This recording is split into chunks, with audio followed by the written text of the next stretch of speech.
Hello friends, be with you in just a moment.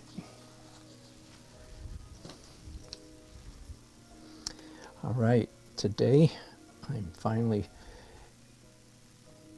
I hope, finishing some portraits that I've been working on for far too long. My budget is completely out of control on these, but that's all right. I've gotten better at portraits over the last couple of weeks. That was one of my objectives. At least I assume I've gotten better, just because I've been working at it. How's that for hope springs eternal optimism, eh? If I've been working, I must have gotten better. All right, give me just a second. And I'll start officially in just a moment here. This is, if you've been following me, this is my good buddy Wright. About 22 years ago, if we calculate correctly. This is Wright in high school, and it's one of his parents' favorite snapshots of him. So isn't that sweet that Wright has hired me then to do a portrait of himself for his parents. As you can imagine, I say that I'm just working on backgrounds, but as you can imagine, as soon as I pick up a portrait and put it up on my easel, I go, ooh, wait a minute. There's a few things I still have to work on his face, and indeed there are. In fact, I'll show you what those are in just a minute. But before that, I think I'm going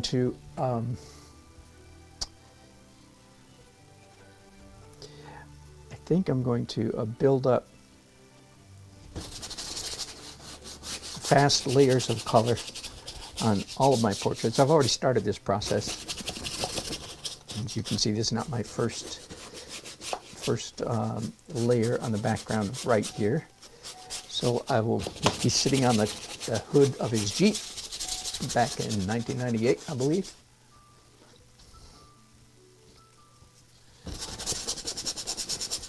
In his Ravenscroft leather jacket and blue shorts. And as I said, his Ravenscroft leather jacket.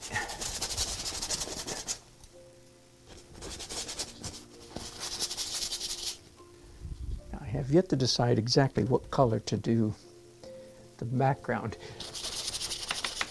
think I'm going to keep the sky actually pretty abstract. It looks like he's sitting at the beach. I don't know, that could be a pier back there, but honestly you cannot tell from the photograph. So I don't feel like there's a faint hint of a building, and I've got it. Whoops, we just got really noisy, didn't we? There we go.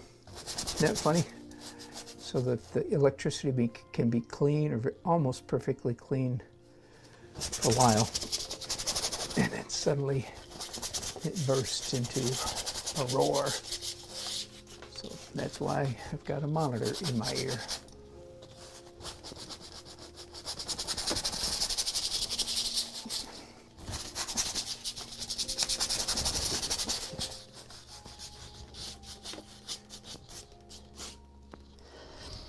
All right, let's make it official then. This is Daily Art Adventure number 884. Can you believe it, folks? Marching our way, we will hit 1,000, Lord willing. We don't all die of coronavirus. Well, I think I jest. Not digest, I think I jest. It won't be those jests won't be very funny if you or me really do die of it, do we? So before I got started here today, I took a few minutes just to go ahead and mix up a bunch of flesh tones, just miscellaneous. Yeah, they kind of tend toward dark ones over here and red ones over here, but not very. And by the way, I am not broadcasting, as I've been doing the last couple of weeks, I'm not broadcasting on YouTube because my the camera is just proven just too darn unreliable. All right, before I continue painting, I should say, before I do more, I'm going to bring you guys in just as close as I can so that you can see Wright's face and mouth in particular. So there's his face, and here's the photograph. The question is, it's very close. And by the way, I am personally, if that's the right word, I'm quite happy with the brushwork. The brushwork here is fresh, not overworked. You can see the brush strokes, and to me, it's fairly subtle, but that's a good portrait. Oh, this dark stuff on his nose, that's because of just before I started here, I took a knife and scraped off. There was a ridge of paint that was uncomfortable. It was catching light right there. So that's one of the things I have to the only other thing is that something's not quite right about the mouth. By the way, that's almost a joke but I figured out what it is, at least some of what it is. All right. One is his bottom lip overlaps, comes right up to hit the bottom of his teeth and overlaps. There's no gap there. And look here, I've got very slight gaps. Now, what on earth was I thinking? That's crazy. Okay, so those three dark bits, they need to be eliminated. And the question is, do I bring the lip up or the teeth down? And I'm not sure. I think over here it's lip up, but over here I think it's teeth down. All right, the other thing is, look here at the thinness of his lip right here. Typical guy lip right there. And I've got it just a little bit, again, 1/100th of an inch. I use that expression. It might actually be a 70th of an inch. But the point being, just a hair. And for that kind of stuff, again, I'm going to pick up a super small brush and my, what I jokingly call my X-ray glasses. That is to say, I wear 2 pairs of glasses at the same time. I'm so glad that there are none of my kids here to laugh at me.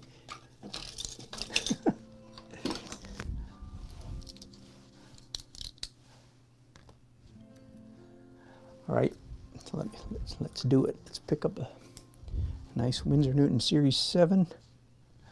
Mix up some blood flesh paint is one of the names for it. Let's see if it's the right color.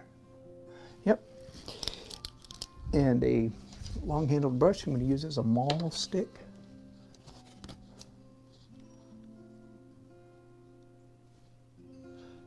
And over here, I'm going to raise the lip just a little bit.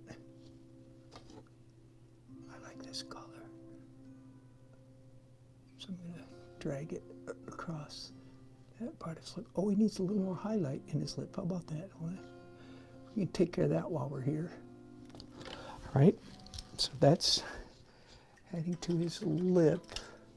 Whoops, that's too bright over here. So bear with me just a minute while I mix up some darker red to go right here.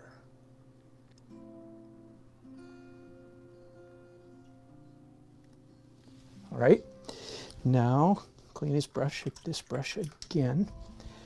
And now I'm going to mix up a tooth color. And to my eye, I've got his teeth here just a little too pink in the painting. That's way too bright.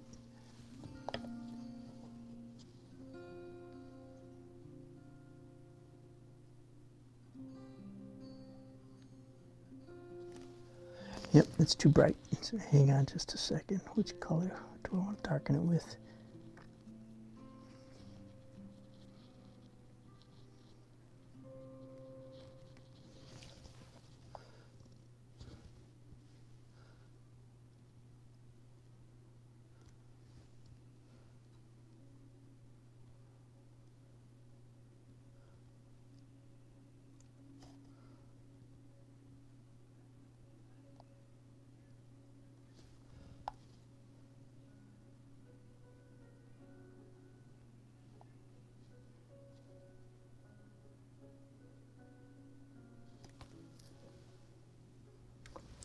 I'm going to leave that for the moment and go over to the little repair job on his nose.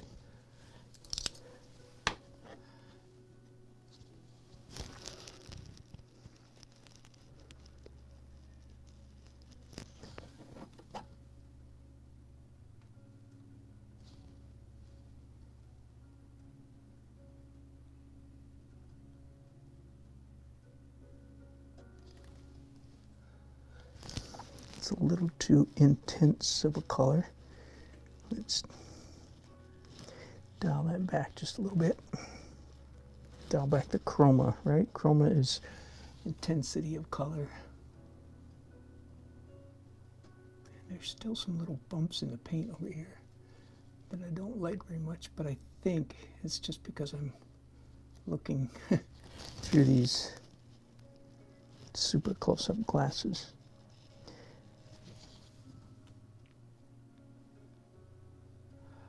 Let me repeat something I said just the other day. Just because I'm painting with two pairs of glasses on, extreme or pretty significant magnification, and a tiny little beautiful Winsor Newton series, just because I'm painting doesn't mean I'm going to, or I want to, produce hard edges, right? So that's easy. You can produce absolute razor sharp edges with such paraphernalia, right? But that would not be a good thing, right? I just realized, again, staring at this thing up at such range, that the white of his eye over here can be lightened. That's always nice. I'd rather be slightly too light than slightly too dark, and at the moment I'm slightly too dark, so that is not a good. Right? Now, same thing over here.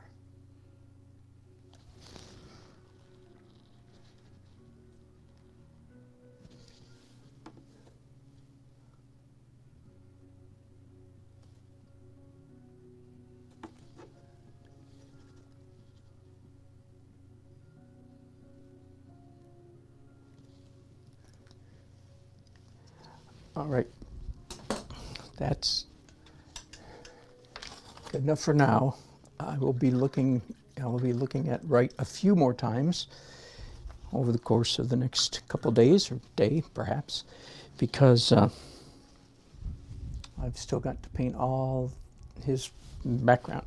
So let's get started. The first thing I'm going to do is start working on his hands. So bring you guys down just a little bit and turn my photo back around so that I'm seeing his hands.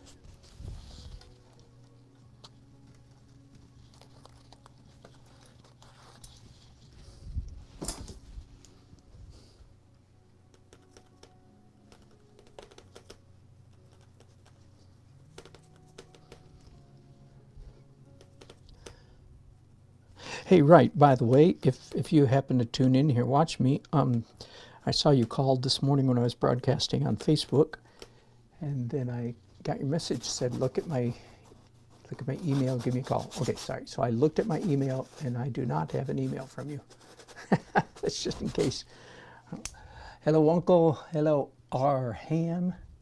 Good.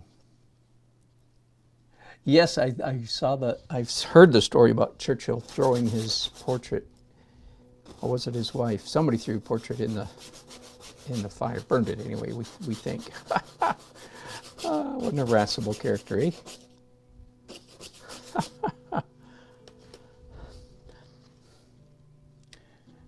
Hello, Jake. Thank you. Good to have you on board.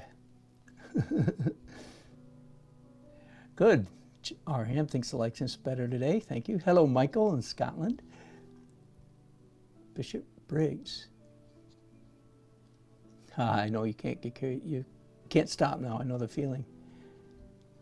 Yes, I think portrait painting could make people a little bonkers. In fact, the story goes, I remember hearing this years ago, that one of my heroes, because I talk about him so often, John Singer Sargent, later in life, he got so sick of dealing with people in portraits that he quit. He just quit and went to landscape painting, I believe. So you could look that up and see if my memory serves me correctly.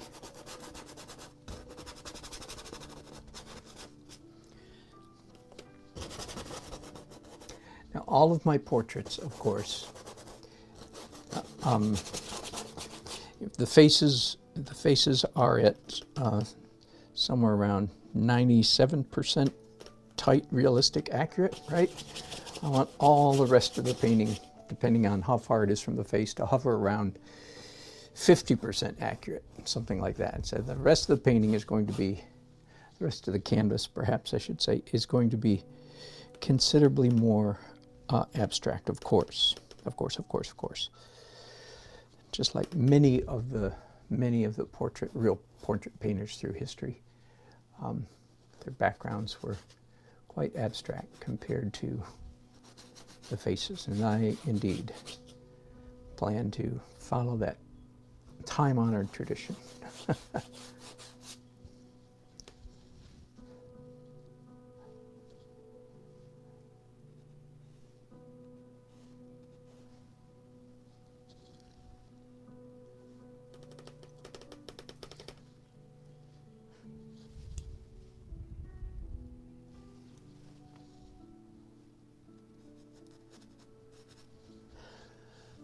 That's a little bit too much red there, isn't it?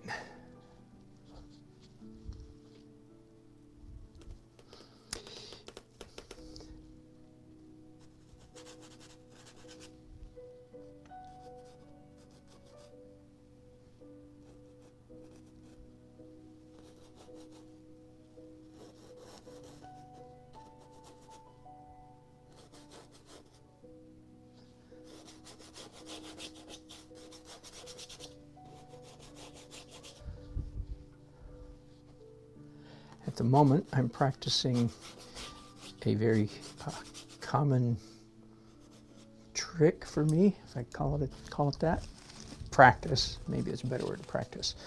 All right, anytime you have to paint a modeled that is realistic or rounded, you know, light to shade, or a highly variegated is usually the word that I use. And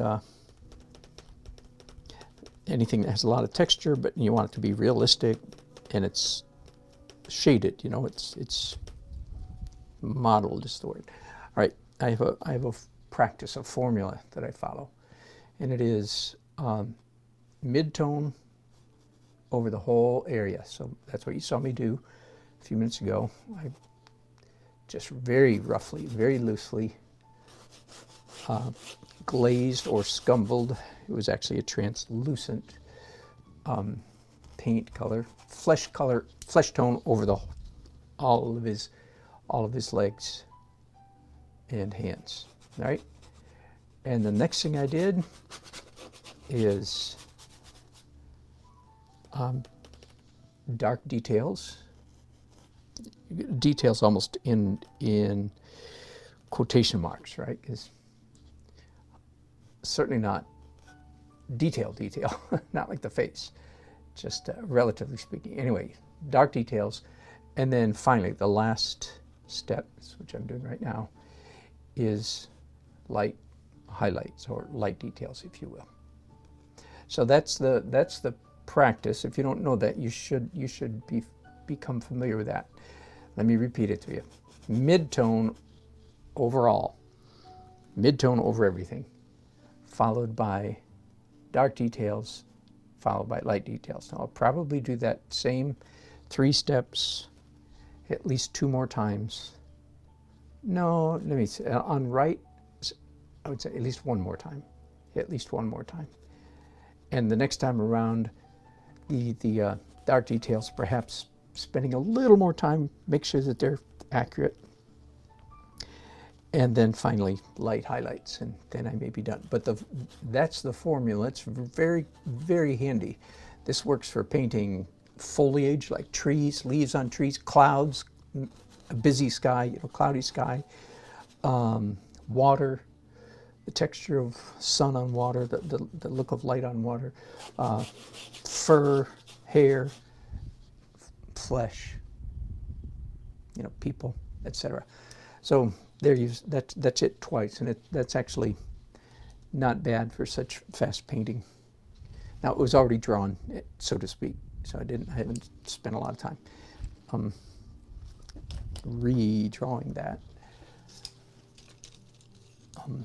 But the importance there in that formula is the order. Okay, that's, well, someone might say, well, couldn't you do it the other way around? And the answer is no, no, no, no, no. That's my whole point. I mean, of course, there's other ways to paint. I don't mean that, but this practice it's locked in. That's it. The key issue is, in fact, the order. Now, let me repeat it: mid-tone over everything, cover everything, and that's either a glaze or a translucent scumbo glaze. Okay, translucent fog mist. Mid-tone over everything, then dark, then light, in that order. Now you're more than welcome to, you know, experiment and change that around and say, you know what, well, I tried it that way and I actually like it better. So of course. Everybody is welcome to do whatever they want to do. But don't go scurrying off in a bad direction until you've tried, quote unquote, the right way. Do it the right way first and then modify. In fact, I would recommend even, you know, don't even go scurrying off in some self-inventing, self-discovery thing until you've, quote unquote, mastered this technique. So again, I'm just trying to save you time and talk about how to paint, so to speak. Okay, of course you can change it, of course, but no, don't change it until you've sort of mastered this technique, which is mid-tone over everything, then dark details, then light details. Do it in that order. Then after you've mastered it, then you can start getting creative and say, well, I actually like it better, blah, blah, blah. Of course, that happens. All that stuff happens all the time. I had an experience not unlike that just a little while ago, well, like in the last couple months anyway. In my landscape and cityscape paintings, you might have heard me talk about color, a little bit of color theory, which I don't do that often, but I have some. And one of the principles that I have discovered is very helpful is that green is a very aggressive, especially a bright green, is aggressive color. It proceeds toward the viewer's eyes, so to speak. And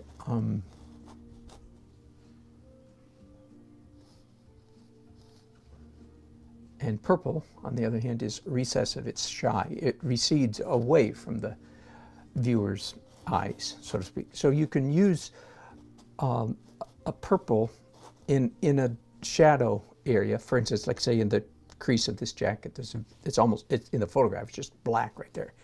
You could use a purple that is actually 2 or 3 shades lighter than black, but it would still look black because it's purple. Do you understand? Because purple, again, runs away from the eyes of the viewer. Shy, I say. It's a recessive color. It goes away from you. So that's conventional wisdom. Likewise, you have to be very, very, very careful if you're a landscape painter. One of the biggest mistakes made in landscape painting is greens that are way too aggressive.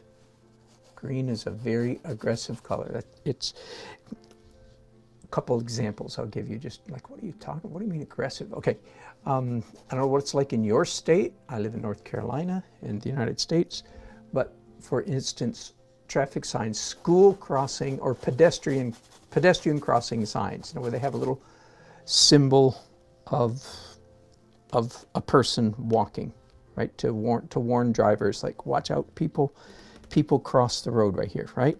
Okay, in the I don't know about the United States, I should say, in North Carolina, I think it's fairly widespread, but in North Carolina, those signs are chartreuse color. What is chartreuse? Chartreuse is a bright yellow-green, spring green. It's a very bright green. Why is it bright green? Because they're really, really, really trying to get the attention of the drivers and say, watch out, watch out, watch out. Pedestrians right here, because that could be a matter of life and death. You run into a car, might cause some damage, right? You run into a human being, that's a bit more than damage, right? That could be fatal, as you know. So the sign is green. Why? Because green's aggressive color. One more example from our shared culture, some of us anyway. As we all know, the traditional color for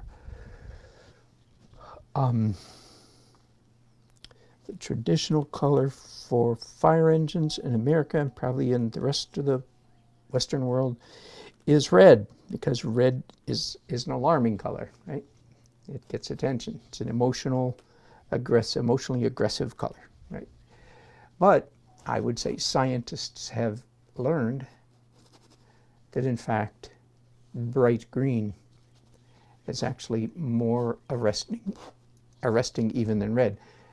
And I've done it. You could do an experiment. If you had a very, very sophisticated dimmer switch in a room that could go perfectly black, and if you could take color swatches into the room, the very last color that would disappear as the lights go dimmer and dimmer and dimmer, the very last color to disappear would in fact be chartreuse, the bright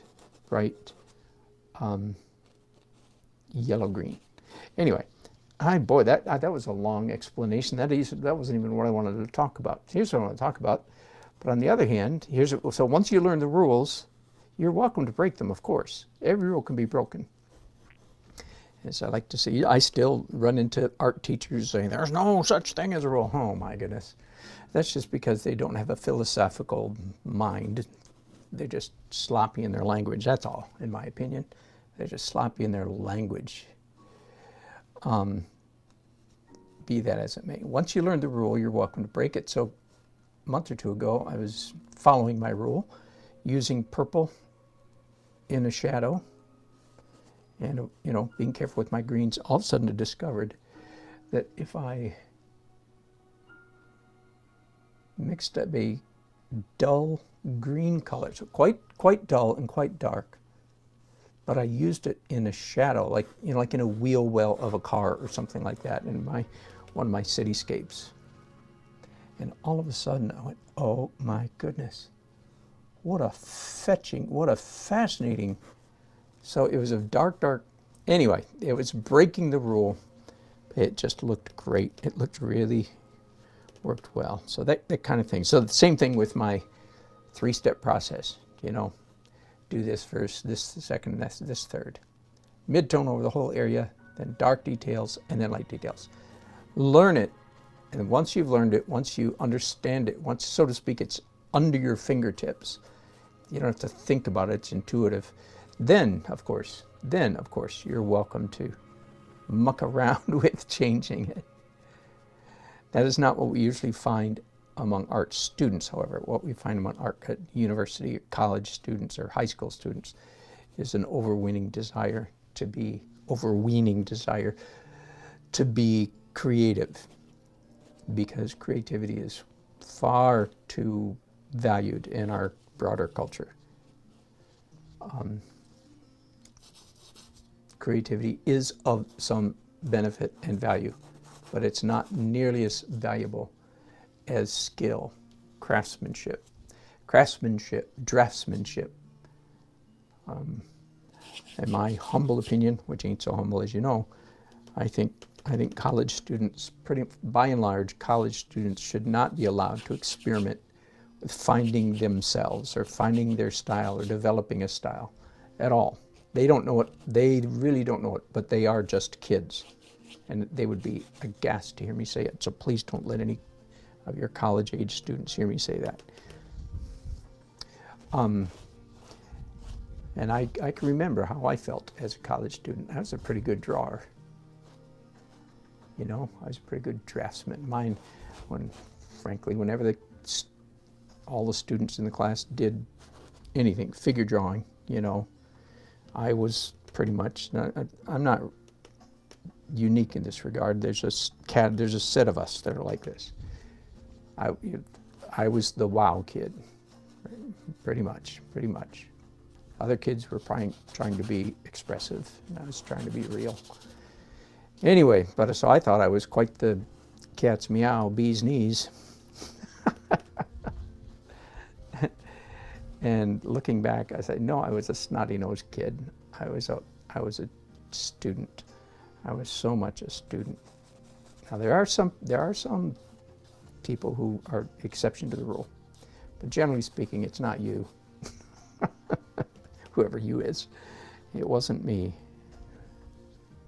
It wasn't I for you English majors. Anyway, I think art students should be taught to render, to copy things accurately, pretty much all through college. Maybe in their final year, they can start messing around a little bit with quote-unquote finding themselves or finding their style. But once you have the capacity to render, then you can start playing around with finding your voice. But most students have no business finding their voice. Boy, I'm coming across really harsh, mean, nasty. That's right. Let's just change the subject then and get off, get off it. And if you disagree with everything I said, I don't blame you. I'd probably disagree with myself too. There's a grain of truth in there somewhere. Can I just leave it at that? There's a grain of truth in there somewhere.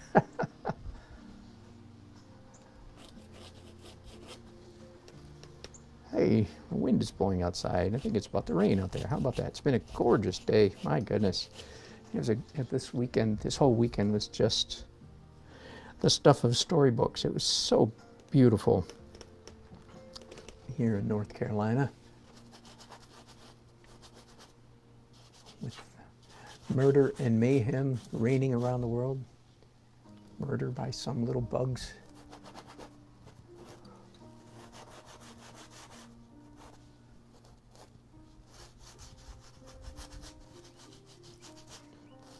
I set up my music equipment, and we had driveway church again yesterday, but I didn't manage to get the camera set up, so sorry about that, anybody who wanted to watch it. But we'll probably be doing it again. We're debating what to do about this coming Sunday, which is Easter, which is, you know, the one Sunday some people are going to go to church, and now they can't. I'm laughing. Oh, I am laughing. Not out of malice or mirth, but just irony. Just the irony of it. Don't worry. My laugh is worse than my bite.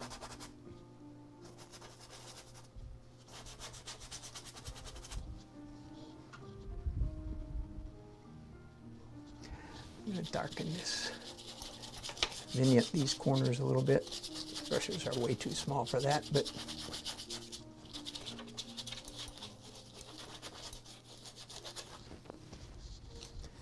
here's some big brushes. All right, so I'm done with right for a while. I'll let that dry for a while and come back and work on them later. Yahoo! Let's see what you guys are.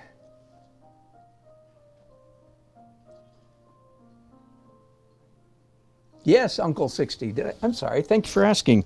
Yes. My wife and I went on a delightful date on Friday afternoon/evening. Took advantage of your generous gift to Olive Garden. It worked great. Had a good time. Had a good supper. And we went out late. Here's a funny one. At least it's funny to me anyway. I didn't think about this till we were out. It's like, oh, wait a minute. There are no public restrooms, generally speaking, in society these days. Think about it. Now, I'm sure we could have gone into a convenience mart store, but that's kind of like one of the places we just didn't really want to go. So our date got cut in two pieces. We were gone for a couple hours. Thankfully, we weren't too far away. We came home, used the facilities, and then went out for the second half of our date. Sorry, too much information for some of you there, but just in case any of you want to go out and have a nice time. Yeah, you can have a picnic, but maybe you should put a roll of toilet paper, one of those precious rolls of toilet paper, in your car before you go. I'm just saying. Oh boy. Anyway, thank you, Uncle. Yes, we had a delightful time. Really did.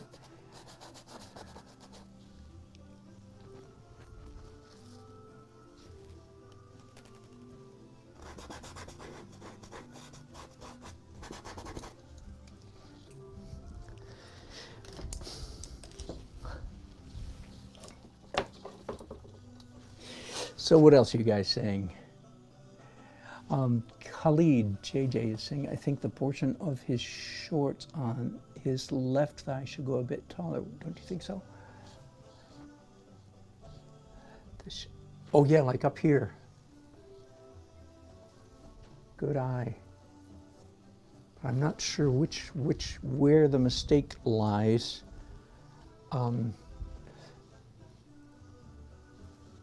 Thank you for catching that. Sure. See, I'm easy. I'm going, in fact, I don't like the way his shorts, I don't like the way you can see up his thigh that much anyway, so I'm just going to bring it down like this. Sort of a compromise. I think the same thing over here. I thought about that a little bit when I was painting it, and then I forgot it. But yeah, let's change his fashion here a little bit.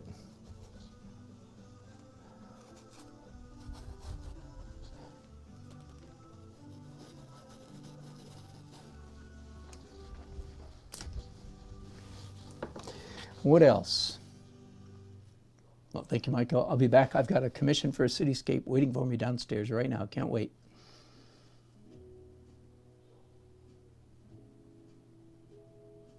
Dan Santa Taylor. Yep, I'll come back and look at it later for sure. I'll tell you what, before I go, let's do some dark stuff there around his leg, because that really does look weird.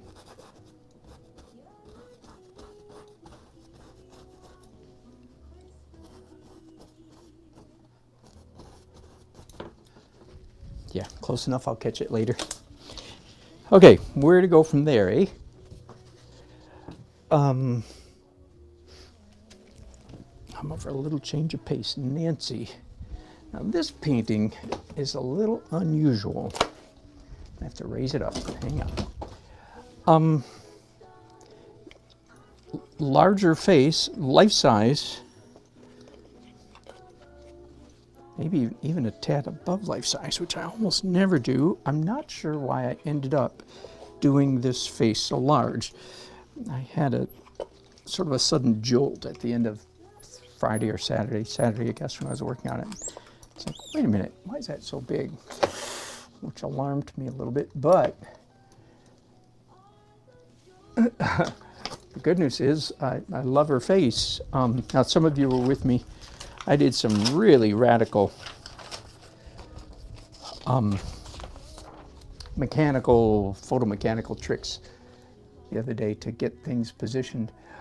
If you were with me, I think it was Saturday. So here's the trick. If you missed it, so in Photoshop, I spent quite a bit of time, 10, 15 minutes, getting this exactly the same size as this. And then I traced with a Sharpie marker. It's kind of all messed up now, but I traced onto plastic, and then I could hold this over her face. Now, I did it twice. The first time, my print was too small, and I went this like, oh no, I did a terrible job. Then I realized my print was too small. I redid it, and then on the second go around, it's like, oh, I wasn't as far off as I thought. I'm trying to remember, where was the worst? But anyway, this is what you see now is correction. So forgive me, this is really radical photo mechanical, technical tricks, whatever you want to call it, to get the job done, right? It's like, darn, wish I hadn't had to resort to that. But the good news is she's beautiful.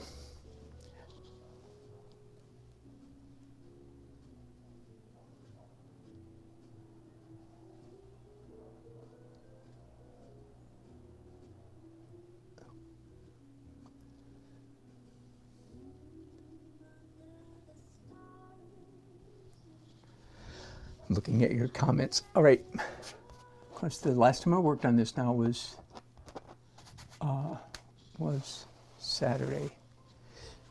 Let me pull up my Rio go by here. Hope I find it in this stack. Here it is.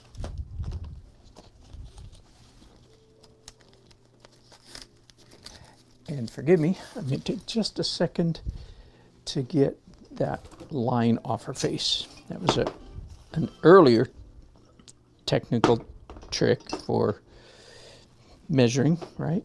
You could go back and watch me use that.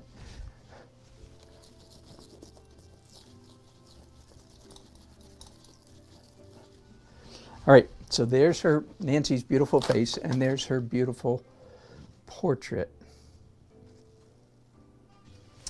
I'm going to do something to this portrait that I'm not sure I'm going to do to any of the others.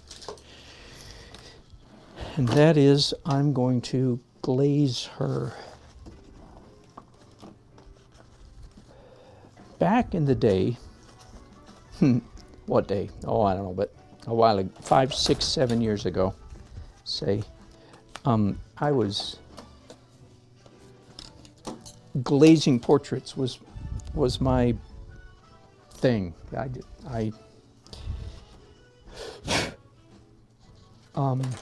And I'm going to use, now I'm not going to use a liquid, I'm going to use medium slow dry, Neil McGilp. Here's what I'm talking about, okay? Again, the strangest named product in the art world, Neil McGilp. They should have had their head examined. Anyway, I'm going to glaze her first with a little Indian yellow. Boy, is that yellow. And then a Williamsburg, doesn't matter, Williamsburg orange. Please don't take notes on this. And a little bit of oxide red.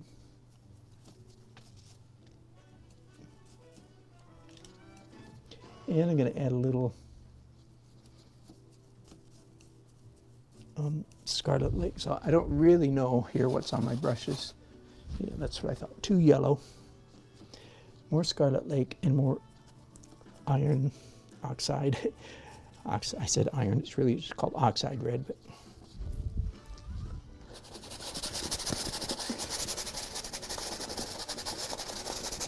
okay, don't faint, anybody.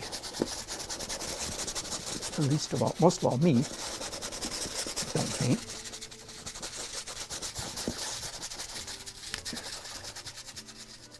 It's always shocking when you first start. I'm hoping I can wipe most of that off. Ooh, that's a good hope, isn't it? I'm going to start out with a terry cloth, which is a little bit rougher, so it rubs off more. First of all, let's rub off her teeth, yeah. And then the highlight on her nose and her cheek. And oh wait, too much is coming off. Well, we sure didn't have to worry about that, did we? Now, I'll come in later and carefully remove some from her eyes. I tell you what, I'm going to respread this with my rag, just even it out a little bit.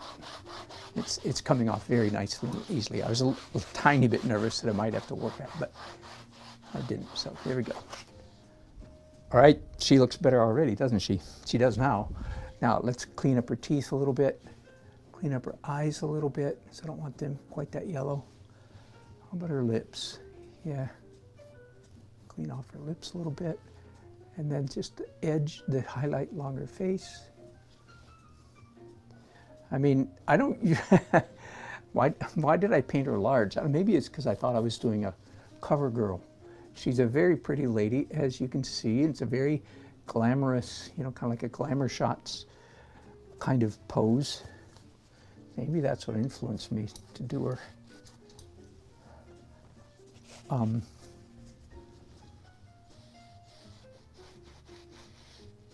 But it'll look good in my portfolio. That subject comes up pretty often. Can you tell what I really care about? To heck with clients. What I care about is how it's going to look in my portfolio. I think I'm kidding. I think I'm kidding. But the thought does cross my mind, as you can tell. All right, so that's a medium slow dry, so that I'm not accidentally doing something that's fast dry on top of something that's slow dry, right? Now, I like that. Quite. How about you? Do you guys like that? Uncle 60, go paint well, man. Reading about you guys. Going outside, 6 feet, yeah, 2 people.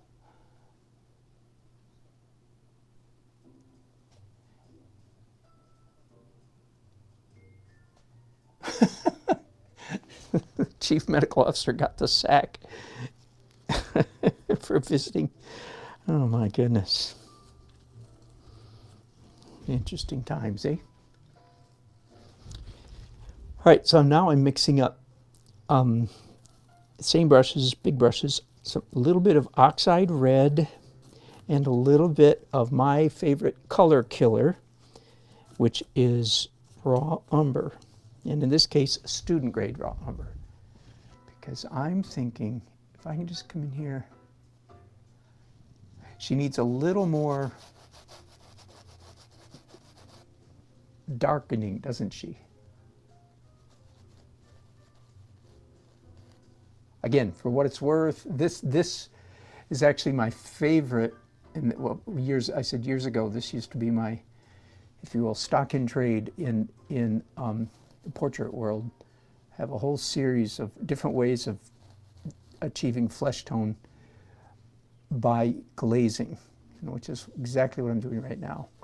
And it actually is still, in a way, my favorite, even though I'm gravitated quite a bit toward more opaque techniques as taught by Mark Carter and others. Part of my theory back in the day, and it's still valid, is that if you want to achieve a realistic or believable flesh tone, paint your flesh tones exactly the same way that your flesh actually has tones. And that is to say, your skin is very translucent. That's what gives it all of its complex tones. So using this layers of translucent and transparent colors is sort of like painting in agreement with nature. That's the way your skin. I was strongly influenced in this regard 22, 3, 4 years ago, whatever. Not 4, 22 years ago maybe. When I took a class where I did a Bouguereau knockoff. And the Bouguereau, I'm going to pick up a little bit of ultramarine blue without cleaning my brushes. So now I have some cool dark stuff on this brush. I think if I rub this here, because there's a cool shadow over on this side of her face, slight blue, and I think that's going to be too dark, but don't despair. Some of you were thinking about despairing, weren't you?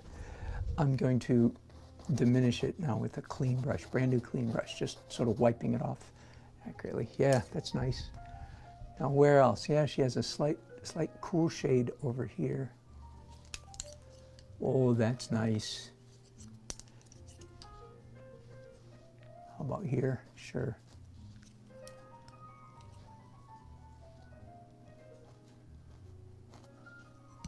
Isn't that nice? I think it's nice. If you don't agree with me, shut up. I'm kidding.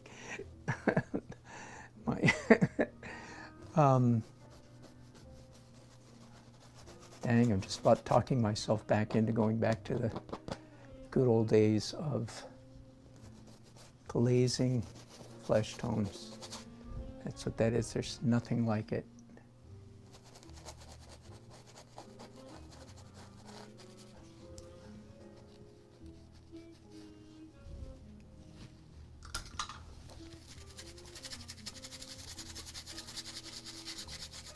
Changing my mind about that corner up there.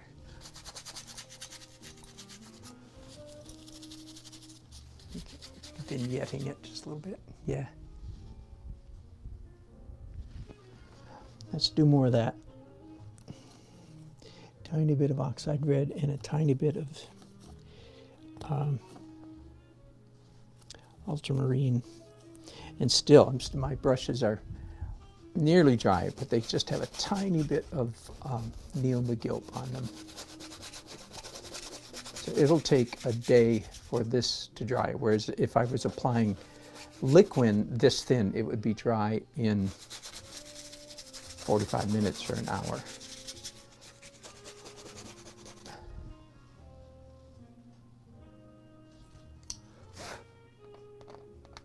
Oh, there's a hair on that beautiful complexion, and I've got to get that off.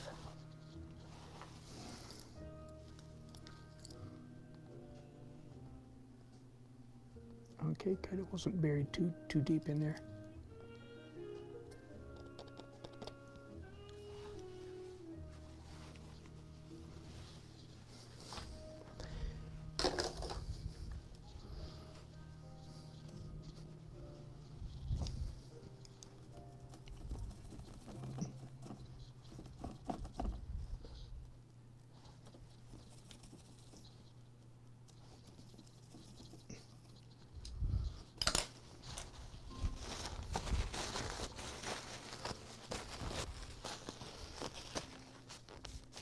Well, hello, Sandra Pomerleau. Good to have you on board. I have, I don't know, 3 or 4 regulars who are Canucks. I was born in Canada, by the way. I took on Yankee citizenship, to use your guys' language, right before I got married 40 years ago. But all my aunts, uncles, and cousins are Canadian, and my mom, who's 95, has retained her Canadian citizenship all these years. And I have a younger brother who has lived in Japan for 40 years, literally. I'm not exaggerating. He lived in Japan for 40 years. And he went back to his Canadian citizenship a couple years ago.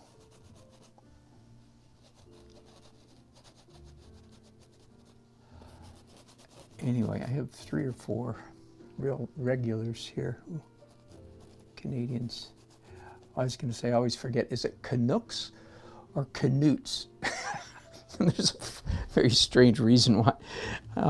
When I was 100 years ago, when I was a senior in high school, I had a very sweet girlfriend. She was Polish, and I was Canadian, and so she started calling me a Canute.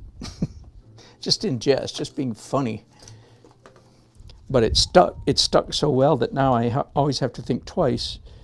Wait, is it a Canuck or a Canute? That's just brain damage. That's all that is, folks.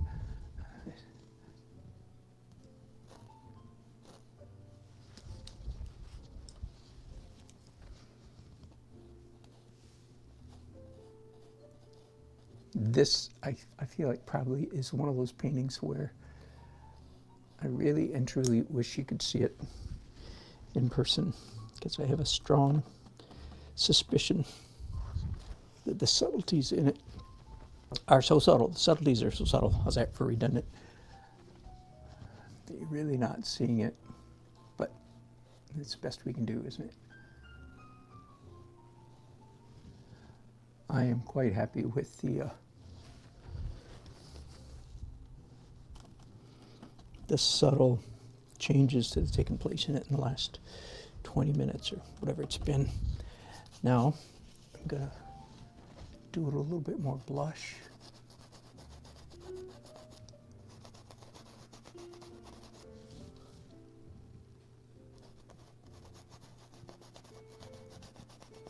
You can imagine why painting by glazes is anybody who's a control freak, which I certainly have a generous streak of that in me. This is like a control freak's paradise. And this is just like, because the subtleties, you know, there's not a brush stroke on the whole thing. in fact, one could be forgiven for looking at, say, this portrait, that Nancy right there, and this one of Wright, and say, well, okay, Mr. Nelson, what is your technique? Now, between you and me, I think the Wright Jackson, that's his name, Wright, that style of portraiture is much more approved, if you will, by the art world. First of all, let's just establish that. Okay, if you're hanging out with artists, you'd rather have them see that one. Ironically or conversely,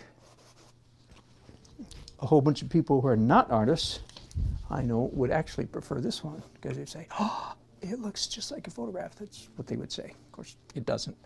I think one of the biggest reasons why I've ended up with this hyper soft technique on Nancy is simply because of the photograph.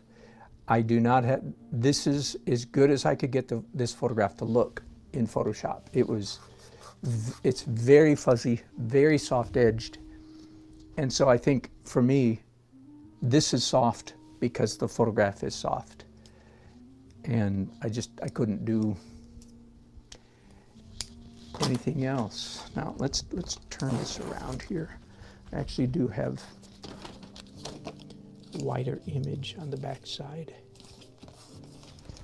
So here's more of her dress and so forth. I hope she likes it.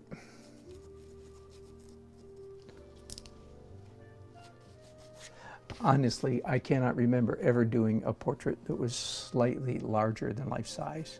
I mean, that's almost like a that's almost a sin in the world of portraiture, almost.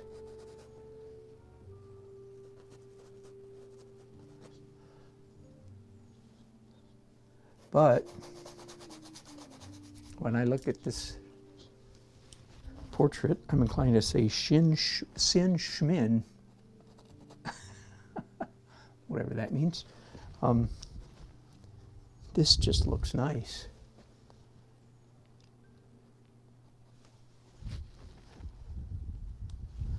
Doing a little bit of touch up here. No, I don't like that.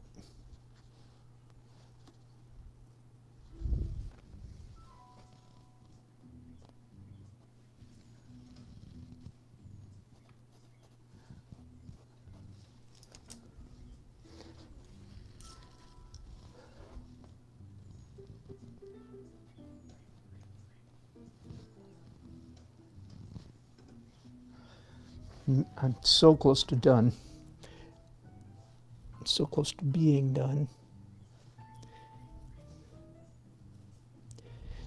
I'm going to just darken, give her a tiny bit more glamour makeup on her eyes. Okay, just very soft.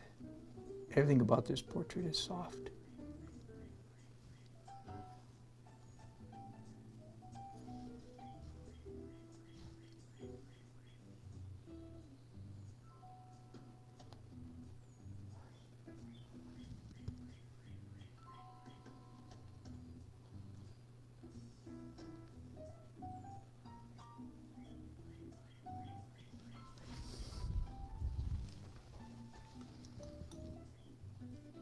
Oh, and then what I mean is I'm done with her face. I have more to do in her hair, her necklace, maybe the edge of her dress a tiny bit down there.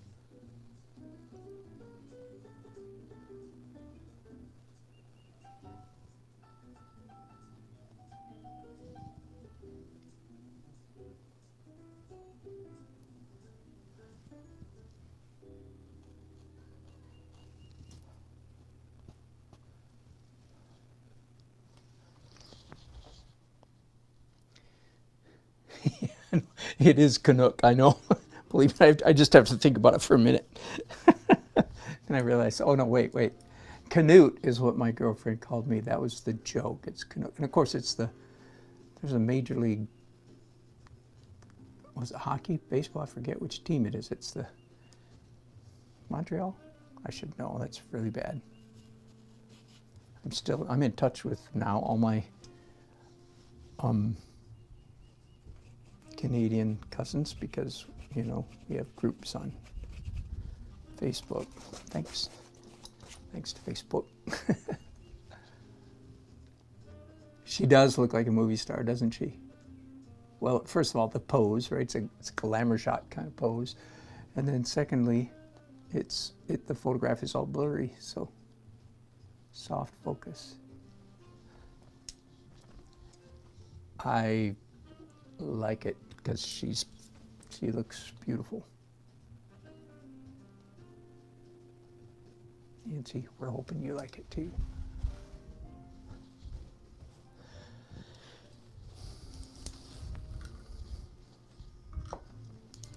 All right, let's do some darkness in the hair. So I'm mixing up my go-to mix for dark black, B-L-E-C-K, that is chroma black, is my go-to is oxide red and ultramarine blue. So those two, when mixed together, make it very nearly perfectly black. Whoops, that's too blue. Let's add some more brown to that.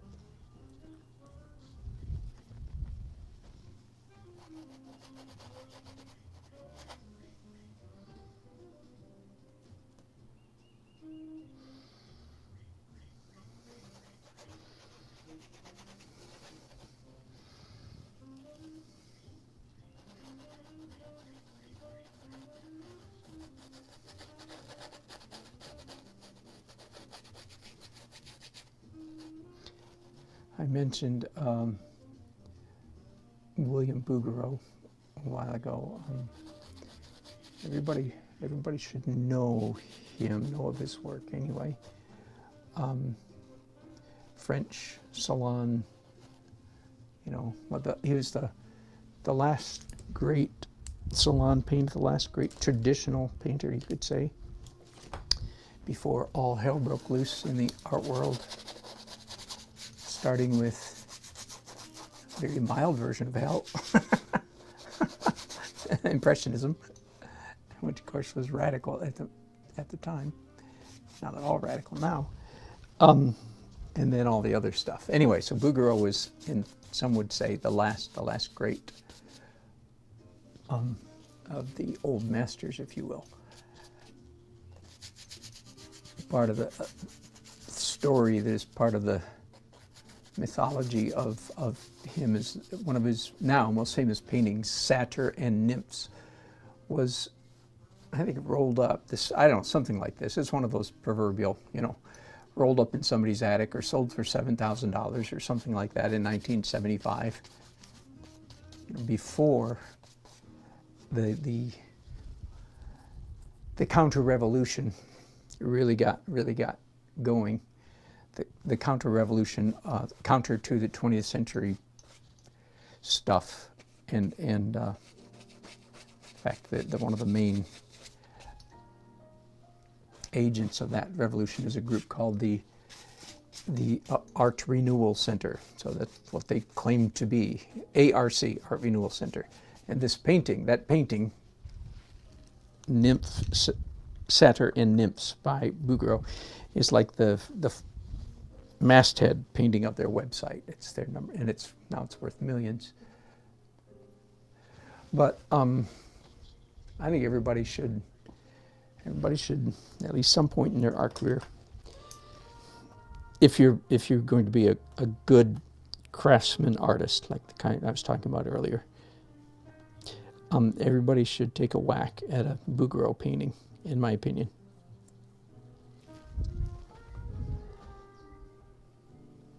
Because you can just learn so much by copying one of his paintings.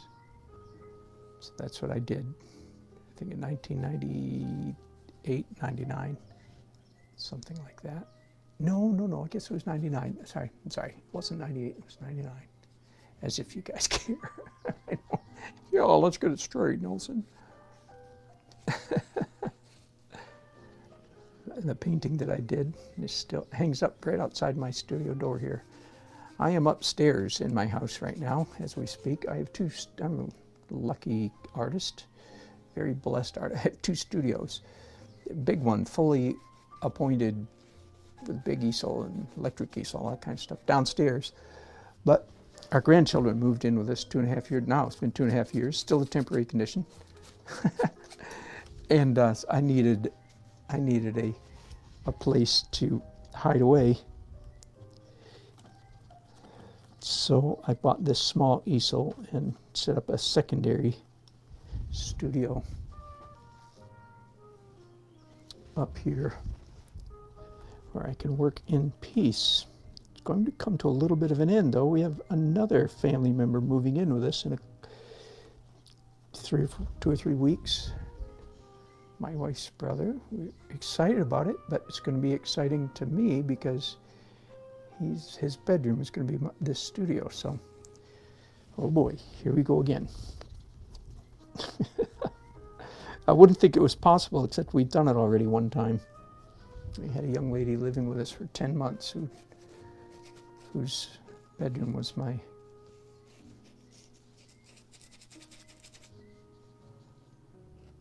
this studio. Anyway, why am I telling you all that? I'm not sure. I'm just letting you know where I am. I guess I'm doing to you what I sort of wish other artists would do. It's like, okay, well, where are you? Tell us about yourself. What? You're upstairs? Huh, okay. You have a nicer studio downstairs? What? All right, I might be done with Nancy. I am certainly going to put her down. I'm sorry, I was off camera for a while. There wasn't like a... That's pretty. I don't usually paint movie stars. She's not a movie star, she just looks like one. All right, now, next, Wright's Mom and Dad.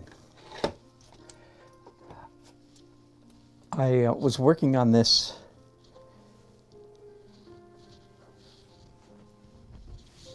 Saturday afternoon, Saturday evening, and late in the day, all of a sudden, right at the end of the broadcast on set, I said, oh no. I said, her nose is too short. So I went through the whole rigmarole. Let me see if I can find my cheater sheet for Sally. This is Sally.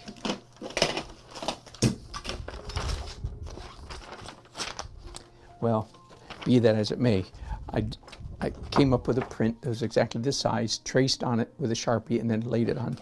And it turns out I was not I was not wrong. She was very close to dead on. I carved her chin back just a little bit. So I'm looking at her now with completely fresh eyes here today. And again, here's the photograph. Got a large version of him and then separately a large version of her. But before I start making radical, I don't mean radical, before I start making adjustments, tiny little adjustments, it's only radical because I thought I was done, or I think I'm done. But so when you find you're not done, it feels radical. Do you follow me? But before I start doing corrections in their anatomy,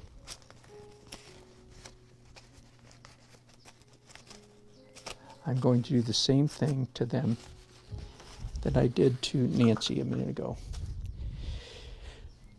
And that is, I'm going to glaze them both. I am fairly happy with the brushwork on both of these faces. At the moment, I'm not terribly happy with the color. So I'm just going to warm him up and with an oxide red, brownish red for him. And Sally, I'm going to yellow her a little bit.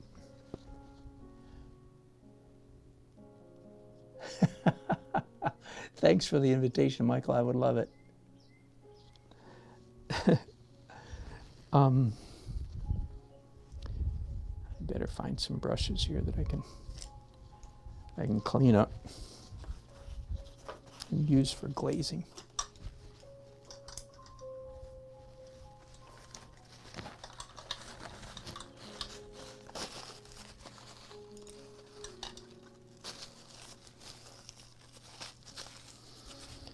All right, so his name is Jim, her name is Sally. They're the parents of Wright, the young man I was working on a while ago that's sitting on the hood of a Jeep. And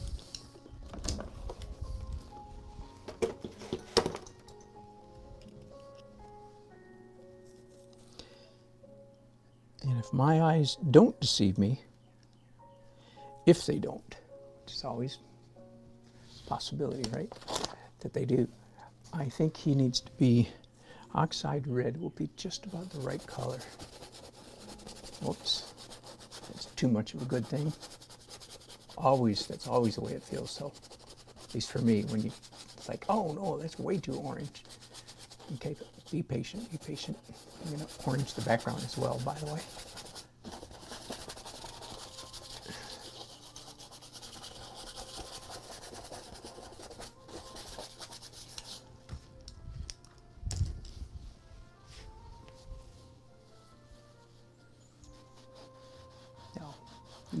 Easily moderated with a rag.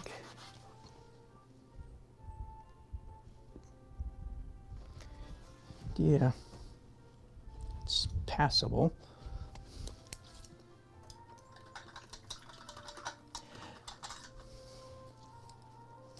I'm going to do some darker details, so a little bit of oxide red, which is brown, of course. It's very close to burnt sienna.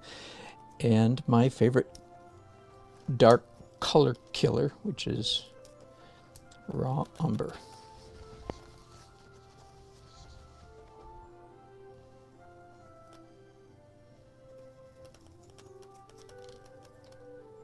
Still using, once again, using Neil McGilp.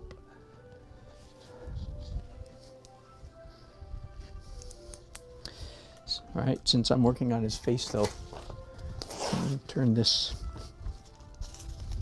photo upside down.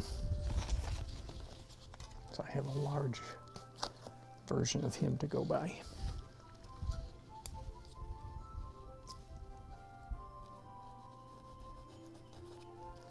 Way too dark, maybe way too intense.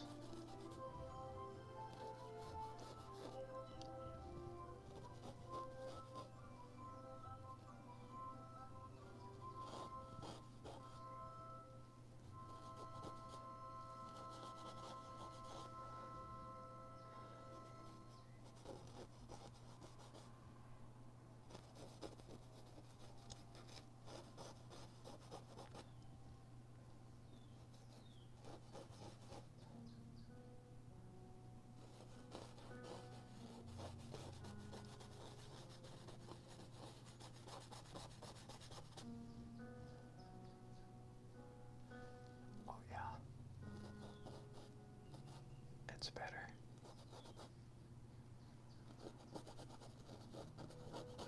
What I don't want to do here is really, because I think I'm so close on both these portraits, I don't want to launch into a complete redo of their faces, right?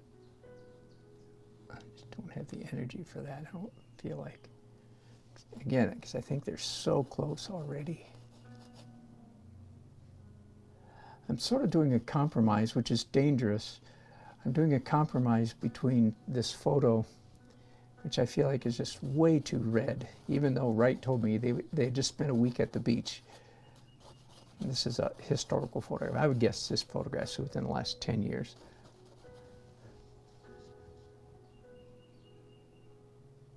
So I don't want to go that red because I just feel like it's just too much.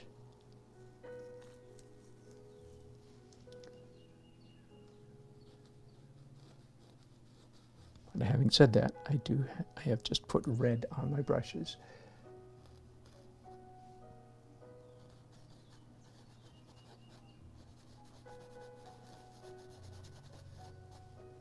right? I don't know if you're watching. I got your message and looked in my email inbox and there's nothing from you. So I'll look again when I'm finished broadcasting.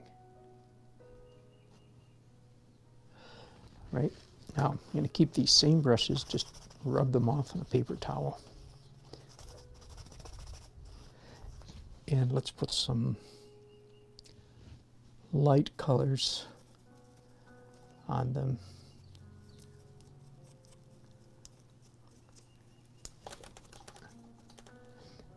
And I want to try to with some of what I would call authentic brush strokes, apply some highlights to his face.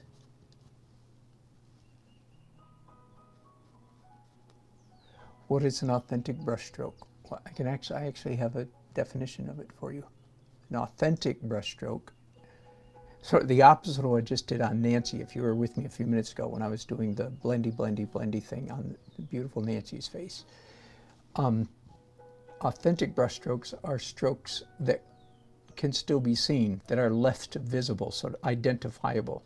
Like a viewer can walk up to your painting and say, oh, there's a brush stroke. You can see the edges of it. And most of us, we used to use the term loose brush strokes, but if you've been with me at all the last several months, 6 months, I've turned over a leaf, said, no, do not use the term loose. It's misleading to early journey to student wannabe early painters. Because when you say loose, they hear inaccurate, impressionistic, and that is, in my opinion, a misnomer. I do not want loose brush strokes. I want brush strokes with energy, which again, that's a subset of an identifiable brush stroke or authentic brush stroke. Okay, authentic brush stroke is one that can be identified as such. You can see, oh, there's a stroke, so to speak. And an energetic brush stroke is one where it can be identified and it's pleasant. So taking it one step further, if you will. Right, I like that, I think. So if you heard a little bit, it took me a while to get that out, then I like that. But I want to go one step more.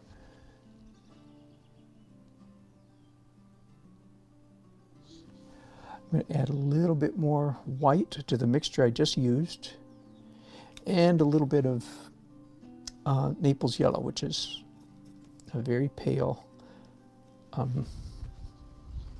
yellow ochre, sort of. Looks like yellow ochre, I mean. So let's see. Where do I want even lighter strokes? This, what I'm doing, what you see me doing right here, by the way, is pretty close to what, or no, it is what I have sometimes called, it's a way of cheating on your portraits. If you're not as good as John Singer Sargent, anybody who's not as good as him, as he,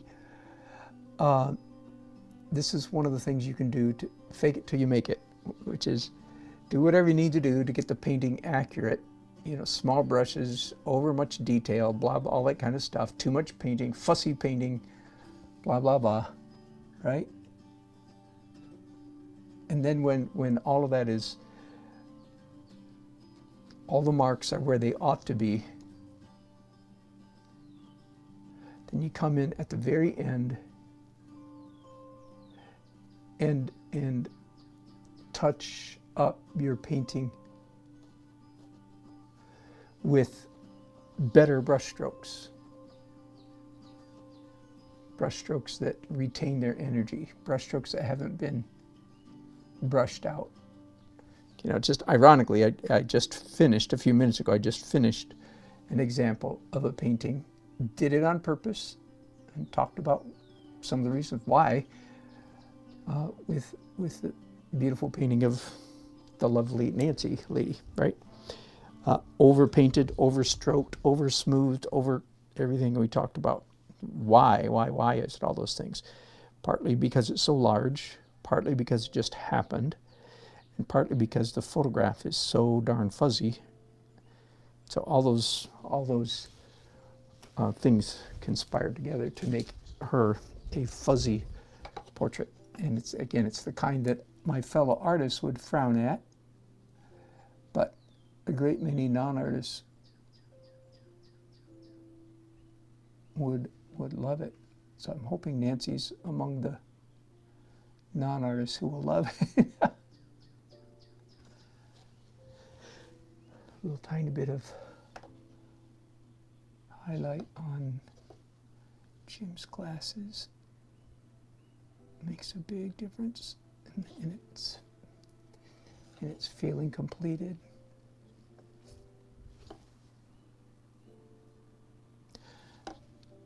I talked quite a bit last week about the issue of painting from a flash photograph, which of course several of these are very, what's the word, disadvantageous.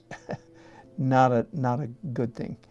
A couple years ago I did something like what I'm doing right now, where I offered to do portraits cheap, and I said no flash photography. Well, I learned at the time, I learned then that most people have no idea what a flash photography means, and they can't identify, which seems truly amazing to me. But then again, I'm a weird artist, and evidently us weird artists are just weird. We, in fact... All right, I think I might be done with him. Something wrong with his mouth. That's an old joke. No, I'm serious, but it is an old joke. Again, I think it's John Singer Sargent said a portrait is a photograph of somebody where there's something wrong with the mouth.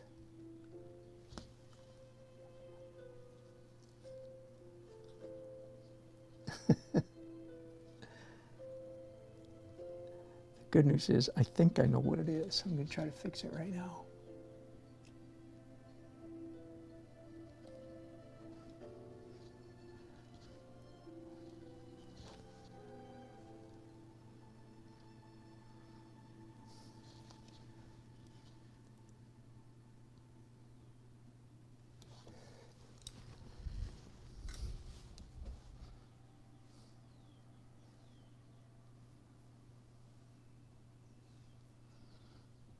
I'm mixing up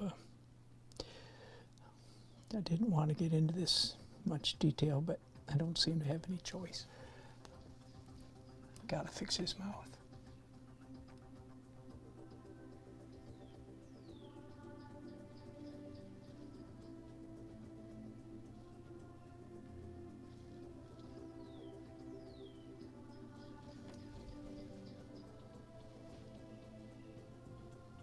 I'm going to leave it for the moment, at least just like that.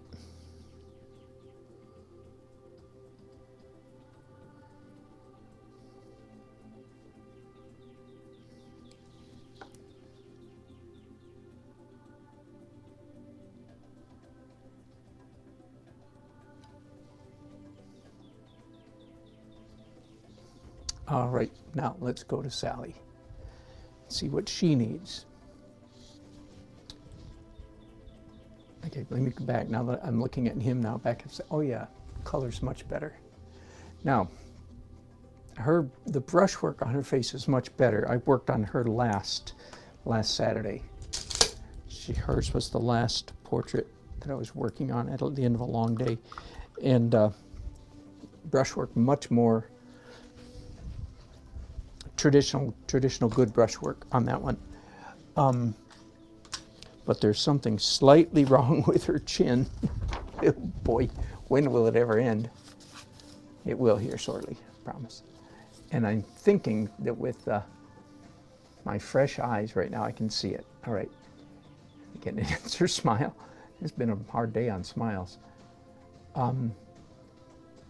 car there. All right, I'm not gonna telegraph to you. I'll just do it. Let's go. All right, I like the color that I ended up with on Jim so much. I'm gonna do a. She doesn't need as much of it. A little bit of the same. Oxide red. Oxide red, of course, is a brown color for you non-painters. It's an orangish brown. It's the color of rust. That's the word oxide, right? I just smooshed out his face. That was pretty dumb, wasn't it? I just brushed across his face. I forgot that it was still wet. Actually, it looks pretty good. I'm not sure what I did to it, but I think I just messed it up a little bit and made it look better.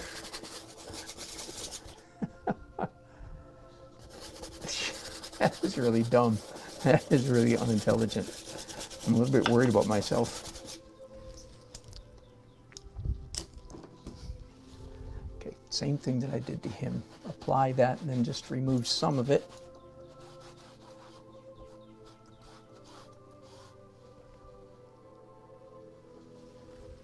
Actually, I am gonna, some of what I removed was some of the sparkle over here, which I will come back and do later. All right, let's fix her right off the bat. And so I'm gonna mix up some of this dull green that's in the background. I'm not sure the background is going to stay green, but that's the color it is right now. So I'm going to just match what's already there so I don't have to invent something new.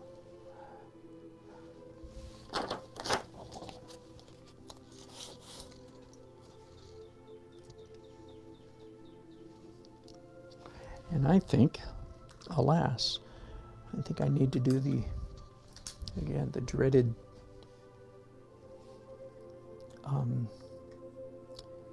X-ray glasses and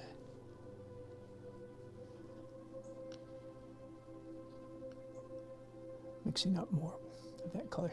X-ray glasses and tiny brush and maul brush, if you will. All right, let's look and see. Oh yeah.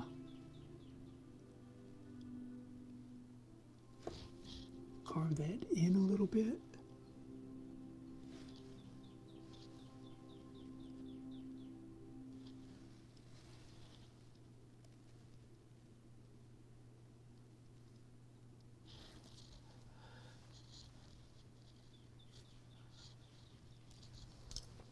And then move the lower part of her chin. You kind of saw this, didn't you?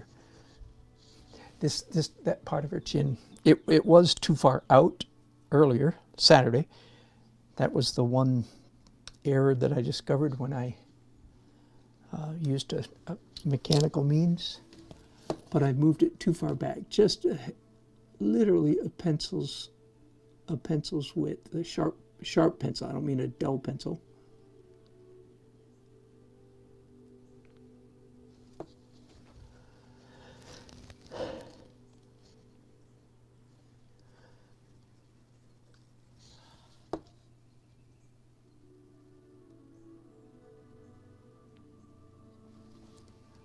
All right, I think that looks better.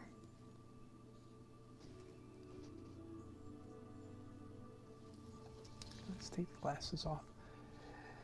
Yep, the only thing I need to fix now, I think, is I need to make her teeth come down just a little bit further. And tiny bit lighter, whiter. Which is, I'd rather have that mistake than have the, you know what I mean, because it's an easy fix.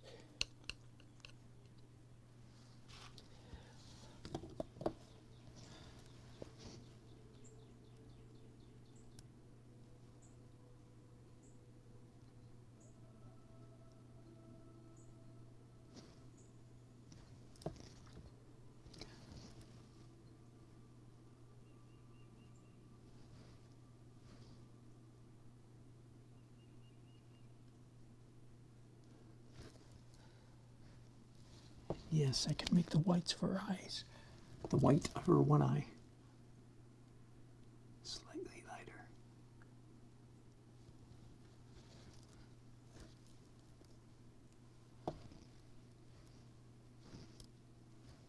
My goodness.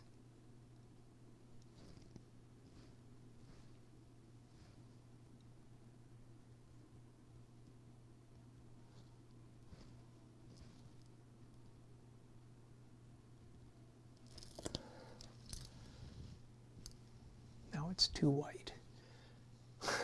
Darn it. Her teeth there. That last stroke. So making something darker is not nearly as easy as making something lighter. Making something lighter can often be achieved in one step. Often the brown, making something darker requires 2 steps.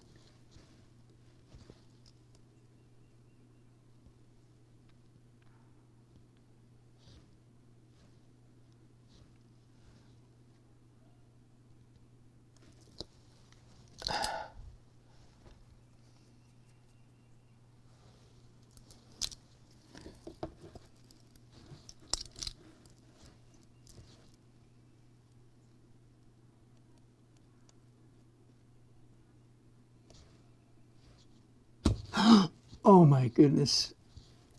The painting moved. So my brush went ka-chunk. Oh my goodness. That is low down. So I made a mark that matters. I made a mark that matters. A bad mark. I have to fix now. I pushed on the canvas, so it won't do that anymore. I didn't realize I had offset it.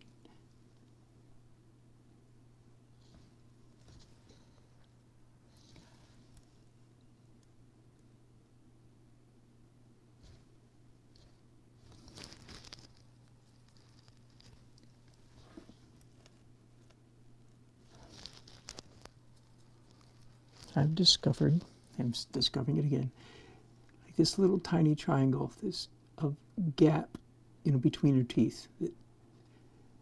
If you make that too dark, it ruins a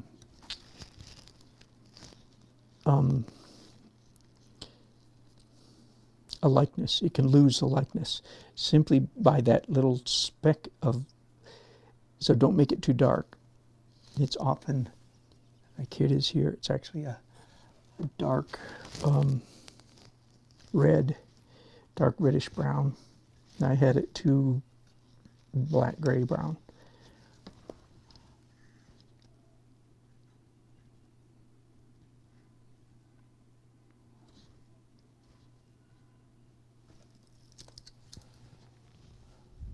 Oh, now it's driving me crazy. So I'm going to stop with the magnifying glass stuff and the tiny brush stuff.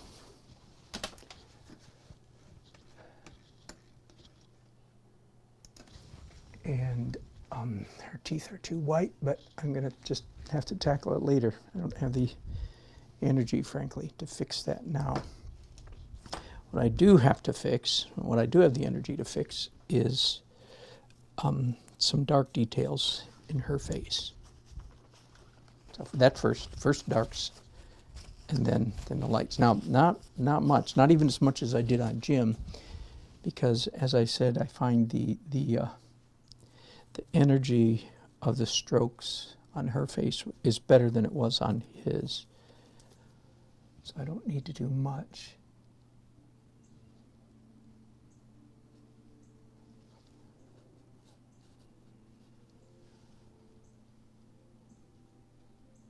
Evidently, I never finished her ear.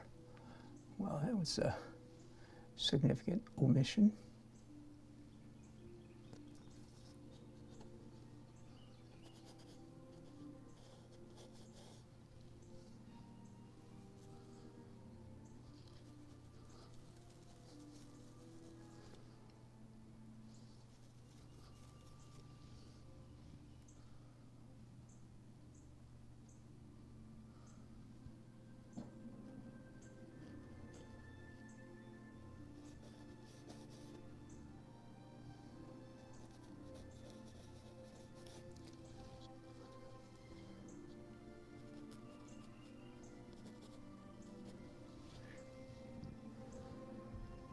No, I don't need to do much. I'm finding even less to do than I thought. So I don't have to force it. I don't have to push it. If the darks are adequate, then just I'll leave it. I'm going to try a tiny bit of red. It's not red enough.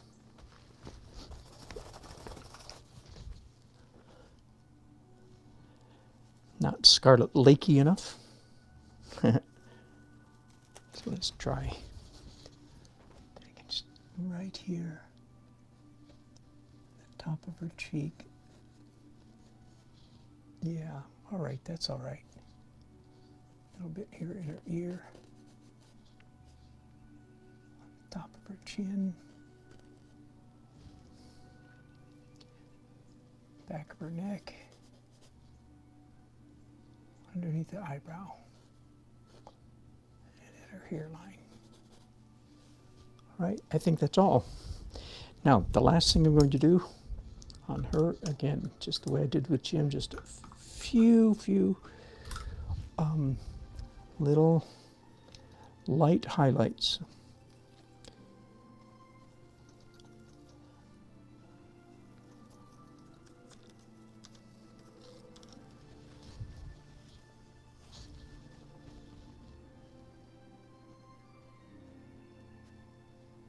And again, this process that I sort of jokingly call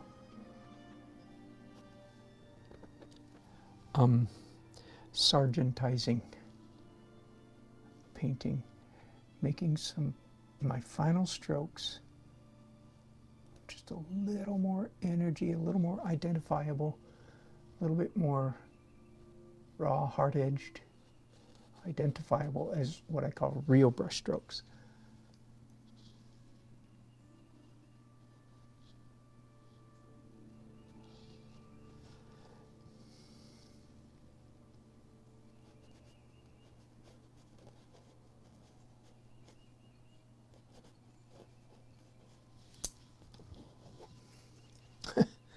Sometimes you just have to use your finger. Let me quickly say that I have no cobalts or cadmiums. That's one of the precautions I take. I don't have cobalts or cadmiums on my palette, so that leaves me a little bit, feeling a little freer to use my fingers than others, than some of you would. We don't know that cobalts and cadmiums, cause cancer, but there's a health label because some rat in California, they think maybe got it after being fed megatons of it for years. I'm being facetious, somewhat.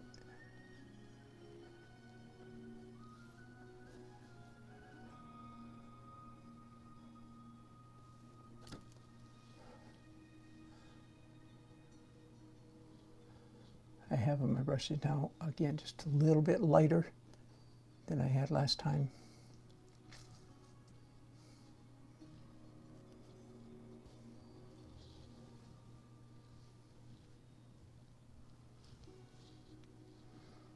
But I think that's all. It's a little bit, it really is dangerous. Again, flash photography is not terribly complimentary. So you're in a bit of a hard place when you're painting from a flash photograph, because you can't really make stuff up, invent stuff out of whole cloth, as they say.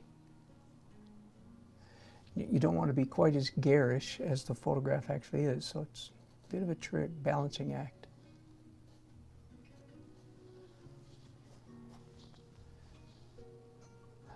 I will come back later. Her teeth are too bright, and frankly, so is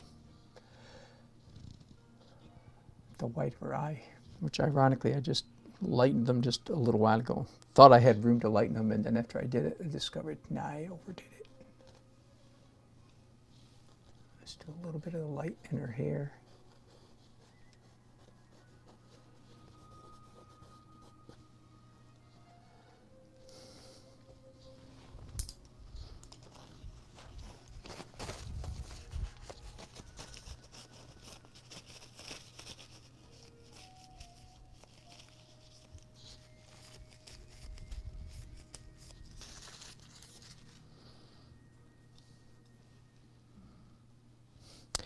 You know what I think it is, David? I actually think I've got this dark spot here is too dark, because it is actually quite a bit lighter right here, here, and here than it is in my photograph. I mean, than it is in my painting. I've dialed it back in both of those places. So I'm not sure.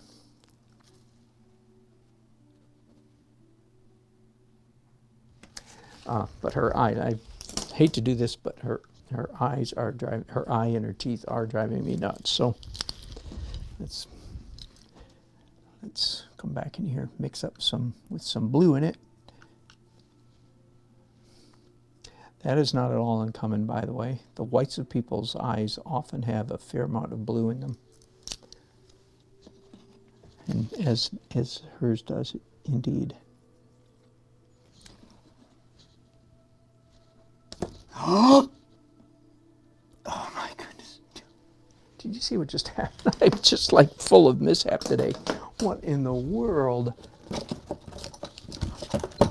That could commence to cussing right there. Oh my goodness. And yes, my brush fell right smack dab on her eye. I think it's all dry. Well, I just removed all the white that I put on there a while ago, so. I don't think I've ever had that happen on camera before, and here it happened twice in the same painting. The canvas was not stable on the easel. And that's it. Yeah, that's about as close to some serious cussing as I like to get.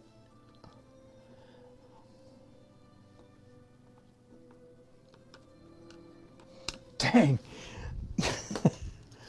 Oh my goodness. Now I'm pushing the heck out of the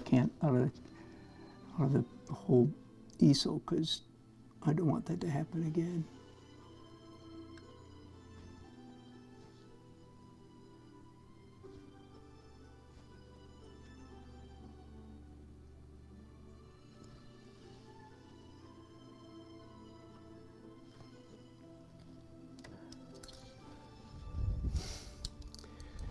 Doggone it. See, man, this might be the time to start broadcasting, y'all. I am just pissed, because now those dark lines that I just made are too hard-edged.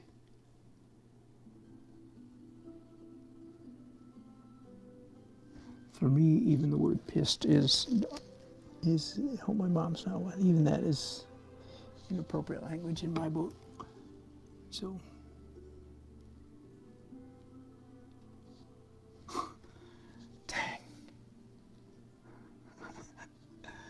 That was irritating. Oh my goodness. I don't think I've ever had that happen on camera before. Hardly ever happens, period. And then it happened twice on the same painting. Even after I thought I had remedied all, gotten all the booby trap out of my... Dang.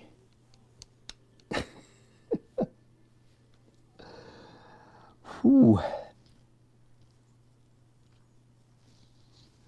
My wife's going to say, how was your day, sweetie?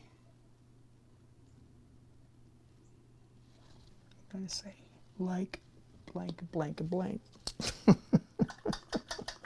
I'll try to get rid of all my cussing proclivities before she asks me.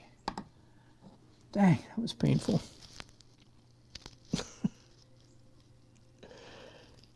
I'm trying to laugh, do you hear? I don't take well to having my work damaged. That shows I really have an issue. I do not like my work to be damaged.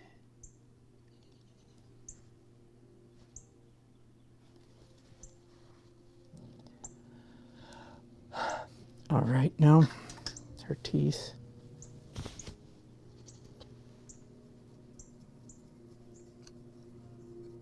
Which again, it's kind of weird, because I thought I had room to make them lighter, and I think I did. I just think I overdid it, which I feel like is kind of a classic blunder, right? It is a classic blunder. I keep saying one of the biggest mistakes is teeth and eyes that that are too white. And here, just to prove it, I go and do it for you right there.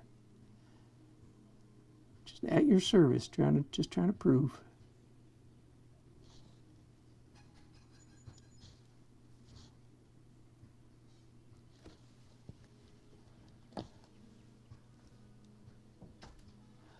All right. Whew.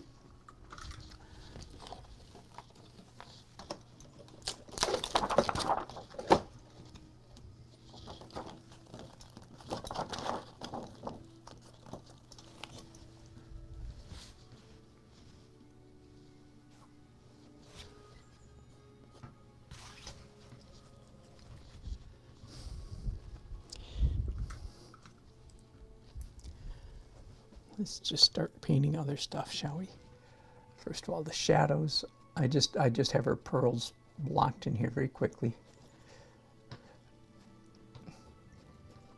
Again, following the process I've described many times. How do you paint a string of pearls? You do the mid-tone over the whole thing. That's what I did last Saturday. Just now you saw me do the dark details. And now I'm going to do the light highlights. And maybe I'll be done with the pearls. Probably not. It'll probably require one more hit, but I should be close at the end of this.